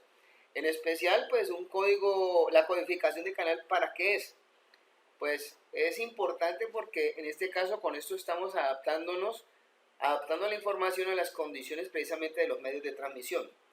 ¿Por qué hay codificación de canal? Porque es un método que supuestamente va a emplearse siempre y depende en ese sentido de las condiciones específicas de cada cosa en particular y cada aplicación en particular. Los códigos, por ejemplo, cíclicos, que son útiles acá, se utilizan bastante por el hecho de que son interesantes en cuanto a la parte de resultados y el manejo de la probabilidad de error.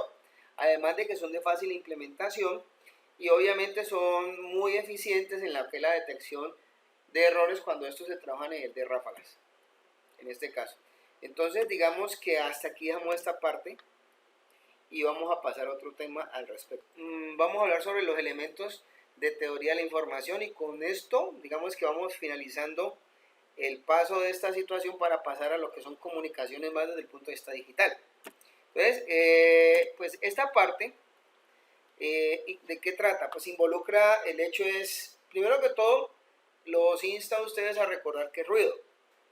En este caso, pues sabemos que el ruido, pues es parte de, como habíamos mencionado hace un rato, de un proceso de cosas que se pueden caracterizar como perturbaciones en las transmisiones, en donde supuestamente, pues en este caso, pues el ruido hace que uno no entienda las señales y las mismas señales difieran en ciertos sentidos y en ciertos aspectos. Los ruidos se pueden presentar en todo ámbito. Estábamos hablando del ámbito analógico y el ámbito básicamente digital. En el ámbito analógico, pues posiblemente afectamos lo que es la calidad y estructura misma de la señal, mientras que en la parte digital esto se refleja más hacia los errores de información. Ahora, todo esto es causado y tiene sus motivos y sus orígenes. Las perturbaciones de la transmisión no salen de la nada. De hecho, para poder caracterizar una atenuación, en este caso, podemos decir que una atenuación se produce por la disminución de señal con la distancia. Y esto, podríamos decirlo también, que va a depender del hecho de que se implemente o se use un medio. Entonces, por ejemplo, para poder considerar que la intensidad de señal esté bien, por lo menos en el lado del receptor, ¿qué debe de pasar? Pues ahí tiene que haber la suficiencia en el receptor para que esta misma señal recibida se recepte. Por lo menos tiene que dotarse de una forma suficiente, en ese caso, la presencia de la relación señal-ruido. ¿Qué quiere decir esto? Que debe de haber más proporción de señal que proporción de ruido. Entonces, con base en eso, pues la intensidad de señal recibida se maneja bien. Entonces, eso involucra la relación señal-ruido. La ecualización, ¿qué es ecualizar? Pues normalmente uno ecualiza, en este caso, teniendo en cuenta qué clase de cosas está uno entrando a detallar en las señales de comunicación, porque esto puede estar aplicado en el ámbito de la frecuencia. En el ámbito de la frecuencia puede hablar de las frecuencias bajas, medias y altas, en este caso, ¿ya? Y pues en el ámbito de la parte digital puede estar aplicado con respecto a otros asuntos asociados al mismo manejo de la señal. Entonces, de hecho, obviamente, pues las señales digitales se ven muy sucintas a ser afectadas por casi que cualquier cosa. Ahora, la distorsión de retardo es otra de esas consideraciones que tenemos nosotros en las señales. Por lo general, esta distorsión de retardo siempre se tiene en medios guiados, cuando la señal está confinada en un cable o en un alambre. Y tenemos en cuenta que en este caso la velocidad de propagación puede variar en ese sentido con la frecuencia. Sí, claro, eso es una de las razones por las cuales se habla hoy en día de esta cosa. Además de que pues las señales no es que ellas vivan en los medios de comunicación como con la holgura que uno espera. Por lo general las señales están limitadas siempre en banda. Entonces, en este caso, por lo general las señales tienen que ser aceptadas o manejadas de una forma fiable, en este caso, en las bandas que uno define de interés en un sistema de comunicaciones. Ahora, acuérdense que esto tiene componente en frecuencia. Hay componentes en frecuencia que probablemente no son de importancia para el sistema de comunicaciones. Eso, por ejemplo, puede estar llegando al receptor en distintos instantes de tiempo, ¿ya?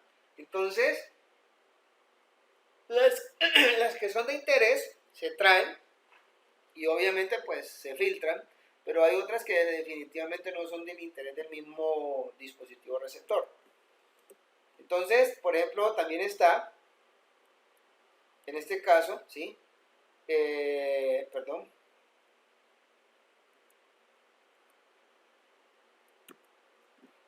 Otra cosa que también está asociado a esto es el ruido, ¿cierto? El mismo ruido, pues recuerden ustedes que el ruido son presencia, o sea, sí o no es una presencia de otra señal que está entre el transmisor y el receptor.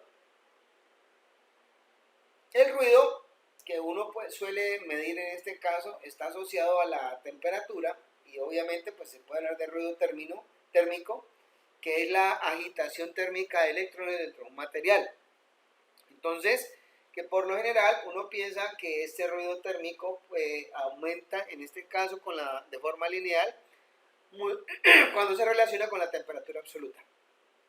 O sea, que n sub 0 es igual a un K por T, donde sabemos que en ese caso eso se considera que está uniformemente distribuido por la frecuencia, y también podemos nosotros hacer comparativas y referenciaciones con respecto a una cosa que se llama el ruido blanco, ¿ya?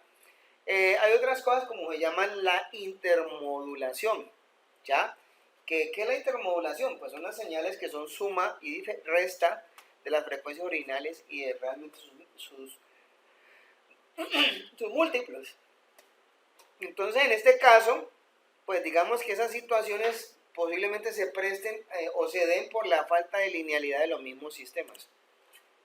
Entonces, también tenemos otra cosa adicional dentro de los esquemas de comunicación que se llama diafonía.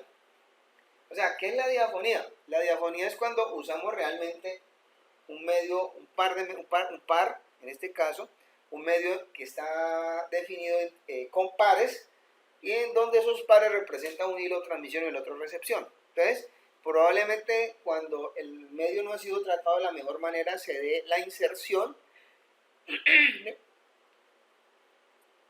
de una señal en una frecuencia con respecto a la otra. Entonces, esa disposición hace que uno tenga que pensar en cómo contrarrestar eso. De hecho, eso se puede contrarrestar con ciertos efectos que se denominan, por ejemplo, uno normalmente se pone a revisar los cables tipo Ethernet y para contrarrestar la diafonía se usa la regla de la mano derecha. O sea, ¿qué quiere decir esto? Que si uno toma un cable de pares trenzados y hace que fluya una corriente pues, desde un lado para el otro, en este caso, entonces, ¿qué sale? Sale de forma perpendicular la especificación del campo magnético. Lo que se fluye en un sentido es el campo eléctrico. Entonces, ¿qué trata de hacerse con esto? Pues que si colocamos un par de cables, uno que va para un sentido y otro con el otro, entonces los campos magnéticos, por estar en este caso manejándose de forma axial con respecto al medio de transmisión, se van a poder cancelar entre sí. Entonces eso sencillamente es lo que podemos notar nosotros para considerar cómo bajar procesos de ruido como el de la diafonía en los cables de pares trenzados. Ese efecto de unir esos dos cables y unirlos de una forma muy particular como enrollados se denomina efecto de cancelación en este caso. Y ahí existen otros tipos de ruidos que son especiales, como por ejemplo el ruido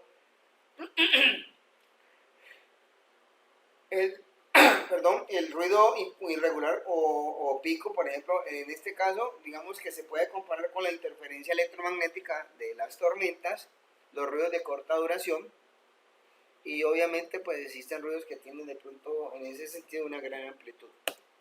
Bueno, aquí podemos ver nosotros en esta gráfica el efecto del ruido en una señal digital. Entonces, en la parte de arriba tenemos el dato que se ha transmitido. En la segunda parte tenemos la señal que se está implementando, en este caso, y en la tercera vemos fila una señal que muestra ruido. La cuarta es la que se supone que es la suma de la señal de datos más el ruido. Entonces, fíjense que ahí se encuentran específicamente como alguna similitud entre lo que fue la señal y la señal más ruido. Muy difícil sería encontrar esa parte, ¿no? En ese caso. Entonces, por ejemplo, lo que tienen que tener presente todos son los instantes de muestreo. En estos instantes de muestreo nos estamos dando cuenta, ¿cierto?, que hay unos datos recibidos versus unos datos, en este caso, originales. Entonces, se supone que cuando, en este caso, los datos originales con respecto a los datos recibidos se modifican, entonces nos vamos a encontrar en respecto a una cosa que llaman unos bits erróneos. Mejor dicho, ahí tenemos errores, en este caso. Bueno, sobre la capacidad de un canal, entonces hay que también recordar que hay una cosa que se llama la velocidad de los datos y está definida en bits por segundo. Entonces, ¿qué es la velocidad la capacidad de un canal realmente? Entonces se dice allí que es la velocidad a la cual se pueden transmitir los datos.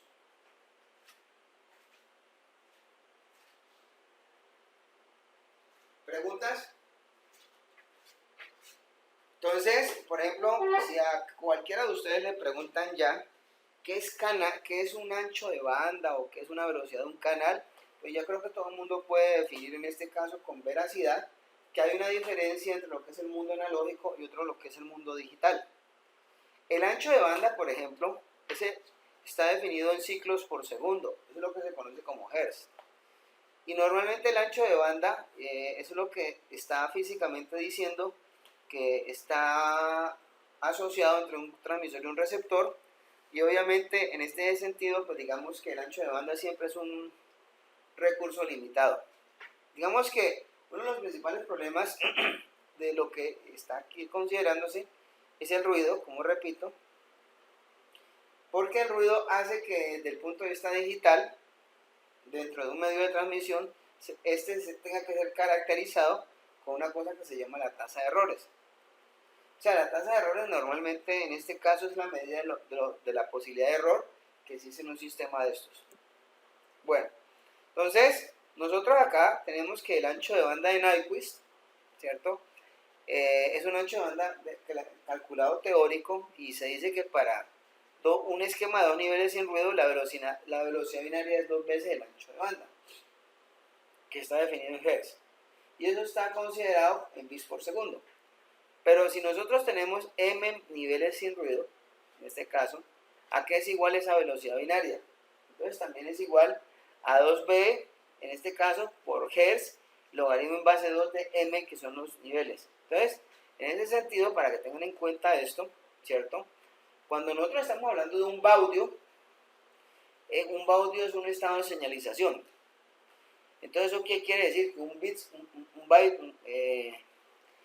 por segundo, o sea, un baudio, ¿en qué momento es igual un baudio a los bits por segundo? Entonces, esa es la parte trivial. Por eso ellos son iguales cuando específicamente el m trabajado es igual a 2. Ya, en este caso. Entonces, uno que va a encontrar acá es que prácticamente la velocidad de transmisión y la velocidad de modulación, en este caso, tienen una relación. Entonces, ¿eso cómo va relacionada? Entonces, podemos decir nosotros que la velocidad de transmisión C y la velocidad de modulación B se relacionan así.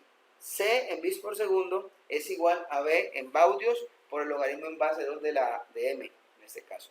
Entonces, ahí tenemos una ecuación con la cual podemos nosotros caracterizar, por ejemplo, de acuerdo a unos estados de información, ¿cierto?, el ancho de banda o la capacidad de transmisión. Entonces, la capacidad de Shannon, ¿cierto?, para unos niveles de ruido, digámoslo así, en ese caso para un cierto nivel de ruido, dice que nosotros podemos tener en cuenta que puede haber una mayor velocidad. Pero en ese sentido, una mayor velocidad involucra que exista un menor periodo de bit, en ese caso. Pues también se encuentra que la mayor tasa de error que se puede considerar acá, en este caso, pues está definida. Y obviamente vamos a encontrarnos con algo bien particular, que la relación señal-ruido, en este caso, ustedes tienen que entender que es una medida de relación y está dada en dBs. Esa relación señal-ruido en dBs, es igual a 10 logaritmo de SNR, ¿cierto? Entonces, ese 10 logaritmo de eso, en ese caso, es la potencia de señal sobre la potencia de ruido, que no es otra cosa que pues obviamente lo que hemos estado hablando desde hace rato, pero obviamente hay que tener en cuenta lo siguiente, ¿no? ¿Ya? Hay que cumplir siempre con esa ecuación que está allí, y es que uno puede aumentar m de cualquier manera o forma, ¿no? Así como así, porque si no, entonces hay que cumplir con esa ecuación que tenemos acá. Eso es una directiva, en este caso. La capacidad de Shannon, pues también se menciona acá, dice que si se aumenta el ancho de banda B y la potencia de señal, se aumenta la velocidad binaria. Entonces, ¿por qué? Porque son directamente proporcionales, o sea, ese C igual a bits por segundo es igual a B por el logaritmo en base 2 de B. ¿Ya? ¿Preguntas? ¿Ninguna? Bueno, entonces esto fue especificado por el señor Shannon por allá en el año 1948. Entonces, digamos que se pueden utilizar ciertas cosas que van a depender de la calidad del canal. Obviamente, cuando se depende de la calidad del canal, se depende de una característica que es la relación señal a ruido. Entonces, la ley de Shannon va a expresar el caudal máximo en bits por segundo de un canal analógico en función de su ancho de banda y la relación señal a ruido. Entonces, la capacidad del canal, ¿cuál es? La capacidad del canal es una ecuación que se define como donde tenemos la muestra del elemento a nivel del ancho de banda, perdón, y eso hay una multiplicación por un factor logarítmico en donde está referenciado la relación señal a ruido. Entonces, fíjense que esto comienza a trabajar estas cosas. Aquí tenemos un pequeño ejemplo. Dice que si tenemos un canal de 3 a 4 MHz y una relación señal a ruido de 24 dB, en este caso, entonces calcule el ancho de banda. ¿Cómo será el ancho de banda? Entonces, ¿el ancho de banda cuál es? El ancho de banda va a ser, en este caso, el que hemos detectado acá. Obviamente aquí lo que hacemos específicamente es determinar cómo es el ancho de banda. En este caso estamos dándonos cuenta que el ancho de banda vale 1 MHz. ¿Ya? Entonces, dice que calcule la velocidad binaria teórica máxima y el número de los niveles. Entonces, en este caso, el número de niveles es 16, ¿cierto? La capacidad es 8 megabits por segundo y la relación señal a ruido es igual a 251. Esto se resuelve con las ecuaciones de acá del otro lado. Este sería otro ejemplo, ¿cierto? En este caso, en donde pues el ancho de banda sigue siendo el mismo, en ese sentido, ustedes pueden sobre este hacer variantes y ensayar y darse cuenta de cómo podrían modificar ustedes este mismo ejercicio. Bueno, antes que nada, pues tienen que tener en cuenta en la parte de diseño de que aquí una de las cosas importantes es definir la relación señal a ruido, como un valor, un factor. Aunque acá está 251, pues uno puede, eso es una relación señal a ruido bastante grande. Bueno, el hecho es que acá, para poder llegar al cabo de estas cosas, tenemos que hacer unos datos o relacionar unos datos que nos van a ayudar a hacer unas mediciones, que es la energía de señal por bit. Por ejemplo, la energía de señal por bit aquí es igual a S por T de tiempo de bit, que es igual a la misma relación señal a ruido. Entonces, en este caso, ¿por qué se maneja esto así? Pues la señal E o la señal S de potencia, obviamente, pues va a considerarse como ese valor que tenemos aquí dispuesto. T sub B es el tiempo de un bit, o sea, lo que demora un dispositivo en darle lectura a una ranura de bit, a un espacio de tiempo en este caso.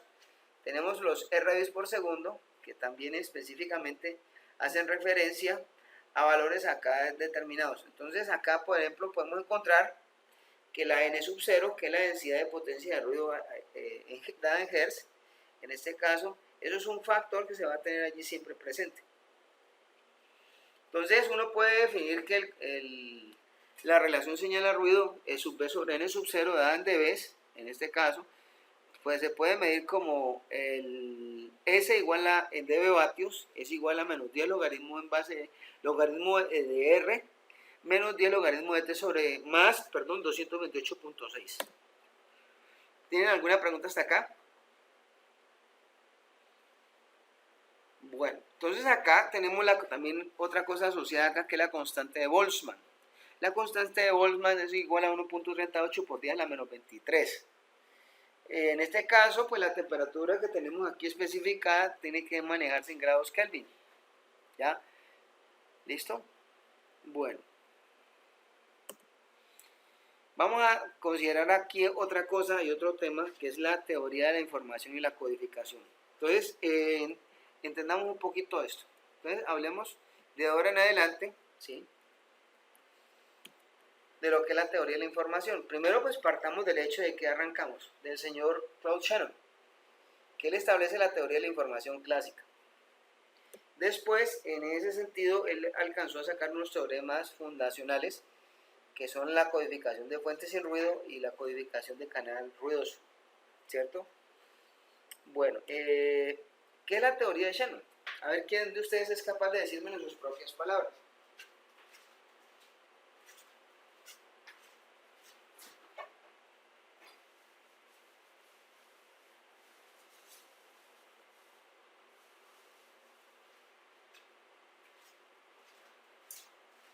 No me diga que nadie.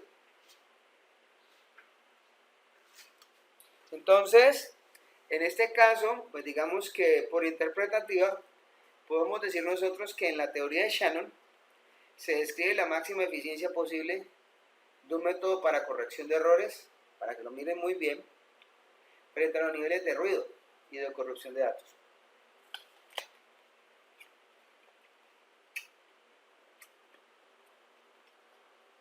Eso que está allí es realmente una conclusión. Entonces, ¿qué hace Shannon? Pues Shannon entrega el límite para que en ese caso se transmitan una cantidad específica de bits. Entonces, ¿esto dónde fue determinado? Eso está escrito en un paper. Ese es el paper. Eso es del año 1948.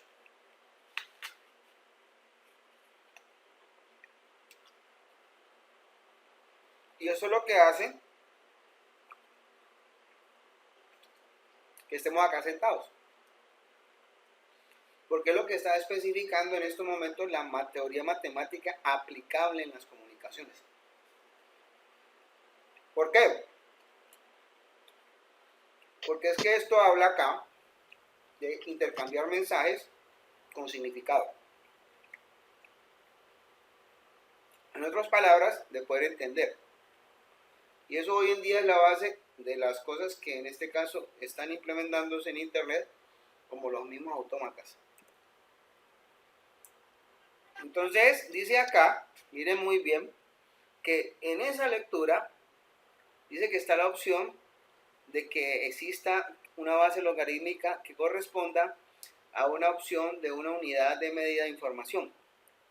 Entonces, aquí por ejemplo mencionaban que si la base 2 era usada, entonces el resultado, las unidades que resultan de allí pueden ser llamados dígitos binarios. O sea, realmente esto es lo que le da vida a la palabra digital, a la palabra binaria. Esa fue una de las palabras que se sugirieron, en ese caso, por un señor que se llamaba J.W. Tukey. Entonces, ¿eso qué indica? Que pueden haber dispositivos con dos posibles estados. Así como, por ejemplo, hay un circuito como un flip-flop, que sencillamente puede, como el flip-flop, almacenar un bit de información y comenzar a construir con base en esto procesos de memoria. Entonces, en este caso, digamos que si se tienen n de tales dispositivos que puedan almacenar n bits, con un mismo número posible de estados, que es 2 a la n, entonces el logaritmo de base 2 de 2 a la n es igual a n. Si estuviéramos hablando allí, como se menciona, de la base 10, que es la que se va a usar para estas unidades, esta podría ser llamada, ya podrían ser llamados los valores aquí tratados como dígitos decimales, y se cumple esa ecuación que está acá.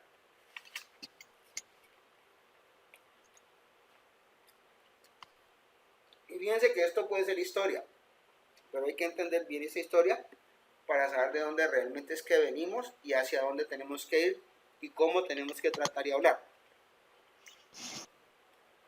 En este caso, Claude Shannon, ¿qué escribió? Ahí está la descriptiva.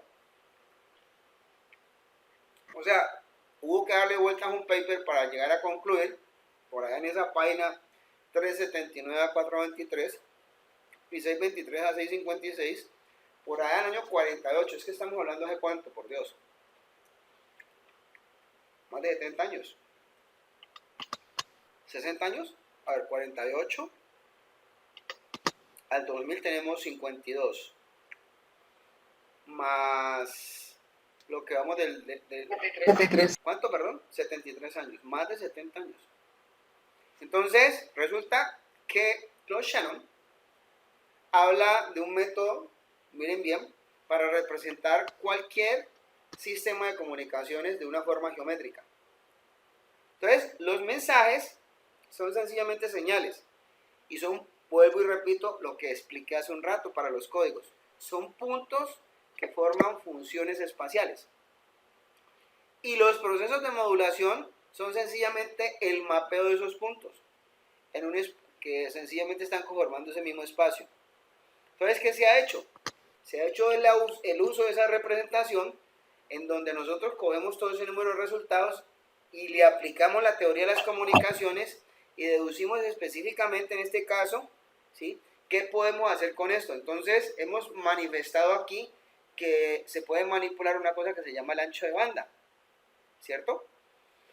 Y dentro de ese ancho de banda ubicar la información, porque es lo que vamos a determinar como la base de la existencia de los canales de las comunicaciones. Entonces, ¿qué requerimos de aquí en adelante? Como se está mencionando allí, fórmulas que son aplicables en ese caso para que nosotros podamos determinar los límites, que son las tasas de transmisión máximas. ¿De qué? De los niveles de información que en este momento ya se llaman dígitos binarios. ¿Para dónde van estas cosas? Escuche bien el que me preguntó los autómatas. Para ser aplicado en un sistema en donde esto hace parte de los juegos de señales que estos por señalización intercambian y que posiblemente pueden ser perturbados por varios tipos de afectaciones, que es de lo que tiene que aprender todo sistema hoy en día para declararse robusto y autónomo.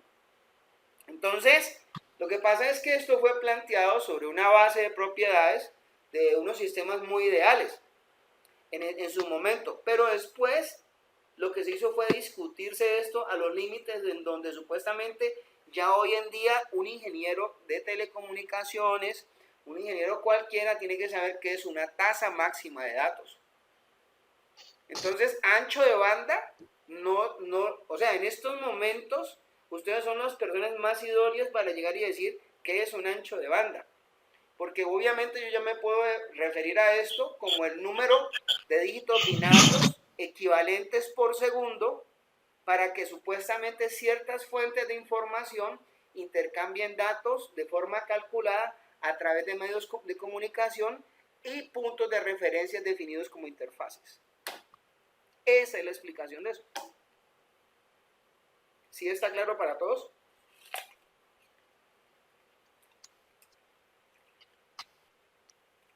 Jóvenes. Sí, profe. Aquí estamos. Apropiense de eso. Bueno, de hecho, pues hubo más cosas.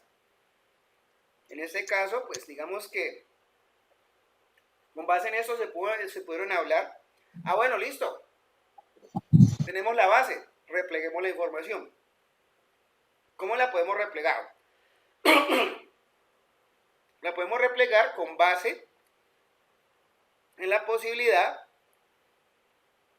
de reproducir la información en un extremo y en el otro, pero teniendo en cuenta de que tiene que haber un principio de confiabilidad.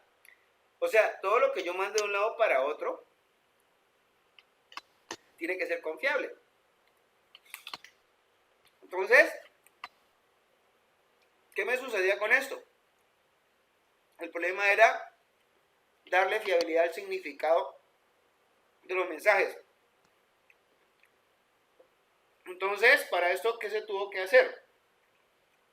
Pues conceptuar de una forma muy evidente la parte física del transporte de los datos. Entonces, esto involucró a que existieran unos aspectos semánticos de la comunicación. En este caso, probablemente en su momento decían que eran irrelevantes a los problemas de la ingeniería, pero después estos sistemas tenían que ser diseñados para operar, como dice allí, considerando esas mismas elecciones. Ya no era solamente, como se menciona acá, el hecho de que yo mandaba información a ver y mirando a ver quién me entendía. No, aquí de pronto en este caso ya se comienzan a revisar los aspectos de la codificación, los aspectos protocolares, las definiciones formales en este caso. Es más, de hecho, las condiciones específicas tanto para origen y fuente, para que para origen y fuente se entiendan, porque eso tiene que ser definido desde ese punto de vista. ¿Ya? Entonces, digamos que en este caso, esto fue ya señalado. Entonces, ¿por qué? Porque es que no íbamos a mandar solamente un mensaje, íbamos a hacer ráfagas de mensajes. Y esto iba a causar específicamente cosas que necesariamente tendrían que haber sido medibles y tasables en términos de errores. Entonces, por ejemplo, eso fue lo que comienza a dar aquí pie al manejo matemático y el manejo de modelos específicos en las comunicaciones. Entonces, un modelo de un sistema de comunicaciones, como estoy mencionándolo, ¿de qué parte? Parte precisamente de esto.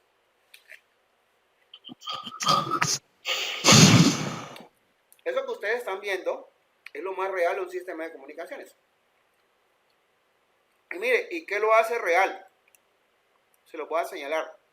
Esto. Porque la fuente de ruido estará presente aquí, posiblemente esté presente aquí, aquí, acá, y cuando salga. Y es más, cuando entre. De hecho, eso es cierto. Entonces, para poder considerar todo eso, dice acá, esto es uno de esos postulados, dice, si la tasa de información es menos que la capacidad del canal, entonces existe una técnica de codificación tal que la información pueda ser transmitida, en este caso, con una muy poca probabilidad de error, en ese sentido de presencia de ruido.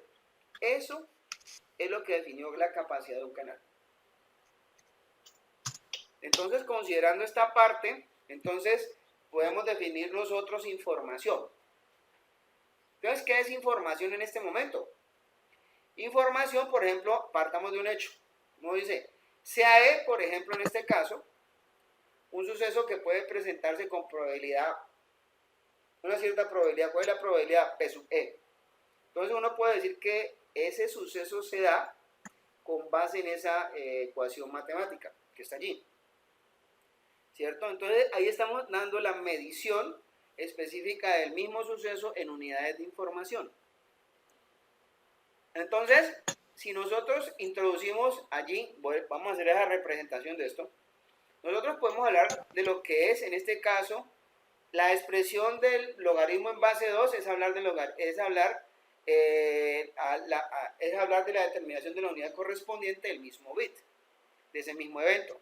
Si nosotros colocamos, por ejemplo, la unidad de información trabajada a partir de logaritmos naturales, pues lo obtenido por esa ecuación es el NAT. Es más, de hecho, en ese momento se sacó que el logaritmo en base 10 era la unidad de información manejada aplicable allí. Entonces, lo que se consideró fue, pues, en honor a este señor, fue un Hartley. ¿Ya? ¿Quién fue R.B. Hartley? Pues fue el primero que sugirió la medida logarítmica de la información. Eso fue en 1928.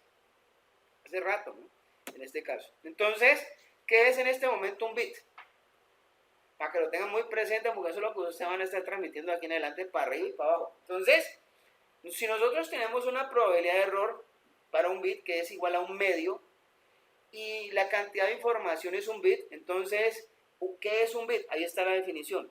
Un bit es la cantidad de información obtenida al especificar una de dos posibles alternativas igualmente equiprobables o probables. Entonces eso es un bit. Pero es un bit en representación no de lo que realmente hemos estado hablando, sino ya aplicado a, en este caso. Entonces, digamos que obviamente es como, eso es un 50 y 50, es como lanzar una moneda al aire y revisar en ese caso cómo se comporta esto. Aquí, en este caso, no estamos asumiendo que la moneda puede caer parada. No, aquí la moneda o cae por un lado o cae por el otro. Bueno, aquí también hablamos de otra cosa que son las fuentes de memoria nula. ¿A qué se refiere esto? Nosotros normalmente hablamos en comunicaciones de unas cosas que llaman las fuentes de información. Entonces, en este caso, vamos a imaginar una fuente de una secuencia de ciertos símbolos, en este caso, en la cual ella tiene un alfabeto determinado, finito y fijo.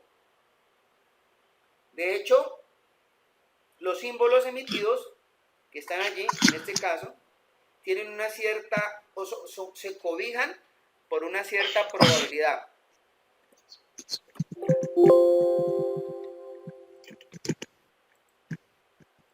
Entonces, ¿qué es una fuente con memoria nula? No sé, de pronto los que han visto ya matemáticas están. probabilísticas, pues acá, en este caso, estas fuentes tienen básicamente, se pueden referir básicamente a como aquellas cosas que en este caso manejan cierta independencia de los modelos matemáticos, pero digamos que las fuentes de memoria nulas se pueden describir específicamente por aquellas fuentes que manejan posibles estados y sobre esos posibles estados manejar especificaciones de ciertos niveles de probabilidad, en este caso, para los símbolos que ellas pueden producir. O sea, nosotros vamos a estar modificando constantemente los estados de la señal, los estados de las cosas que vamos a estar revisando para las modulaciones digitales. Entonces, si revisamos esto un poquito, ¿cierto? Uno puede calcular la información que es suministrada por esa fuente de memoria nula, en este caso. Y eso es igual precisamente a este valor, que está considerado en este caso en bits y depende de la probabilidad de esa fuente de información, por esos estados que está entregando. ¿Ya? Bueno, además de esto, pues viene algo bastante importante. Y yo quisiera que todos ustedes me dijeran su propio criterio.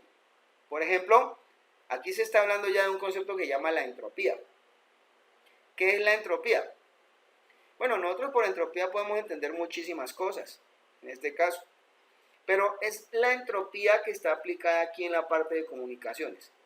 Entonces, porque acá la entropía habla, primero que todo, de considerar que haya una probabilidad de que aparezca precisamente uno de esos posibles estados en esa fuente de memoria.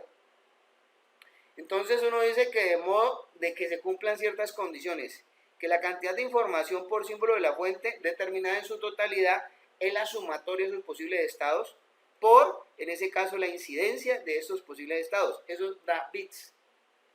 De hecho, esa sumatoria allí mostrada es una suma extendida a una cantidad específica de unos símbolos con los cuales esa misma fuente, en este caso, va a representar su información, que es la fuente de la que estamos tratando hace rato, que se llama una fuente S. Al valor dado por esa sumatoria, esa magnitud, esa cantidad media de información por símbolo de fuente, es lo que recibe el nombre de entropía de una fuente de memoria nula. Entonces, realmente es un producto de qué clase de cosas, de unas incidencias de unos estados en una fuente, en este caso, y una cantidad de información medida en ella. Eso es el nivel de la entropía. Entonces, realmente la entropía, ¿qué es? Es un agregado de estados, para que de pronto también lo definan de esa manera, en este caso. Porque a veces la gente suele decir que la entropía es otra cosa, ¿ya?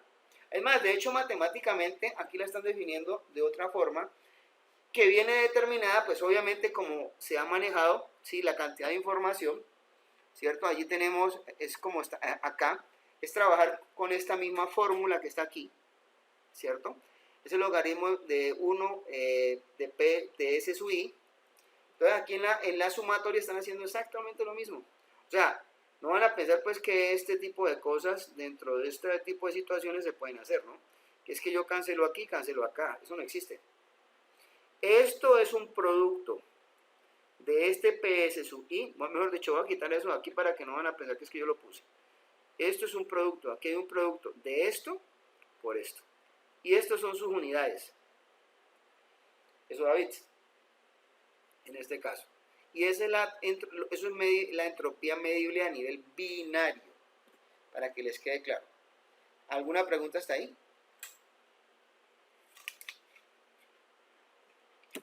No, profe. Bueno, entonces, uno la entropía la puede aplicar en muchas cosas. ¿Con base en qué?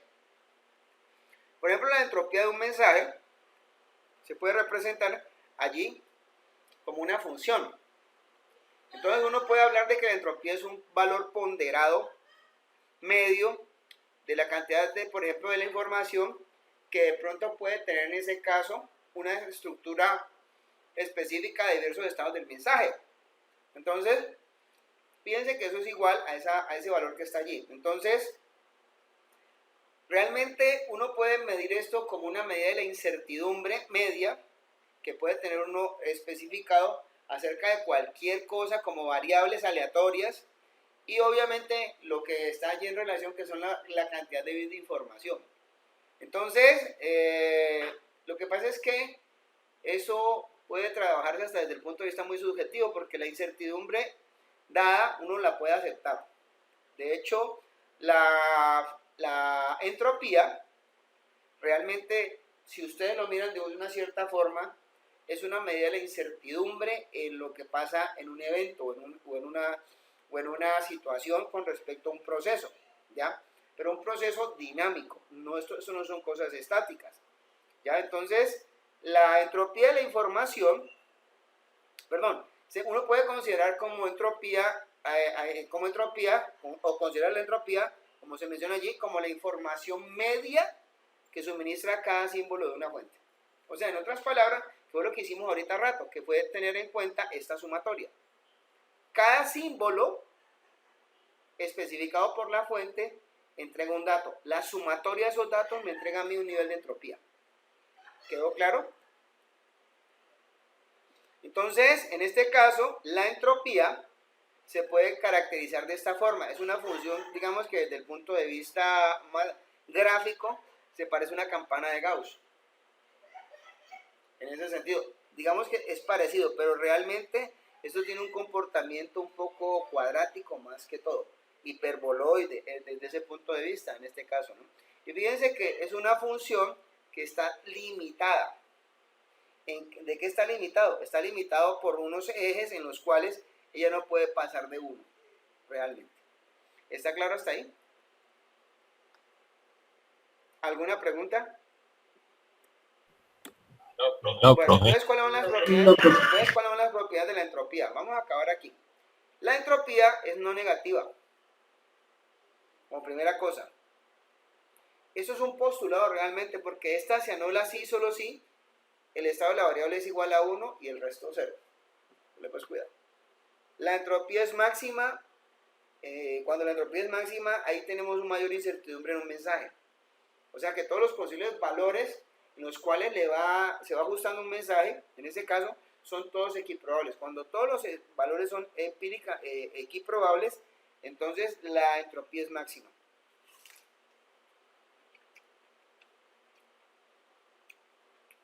Entonces uno tiene más posibilidades, o mejor dicho, cuando todo es equiprobable, es entrópicamente, mejor dicho, se comporta con una entropía máxima.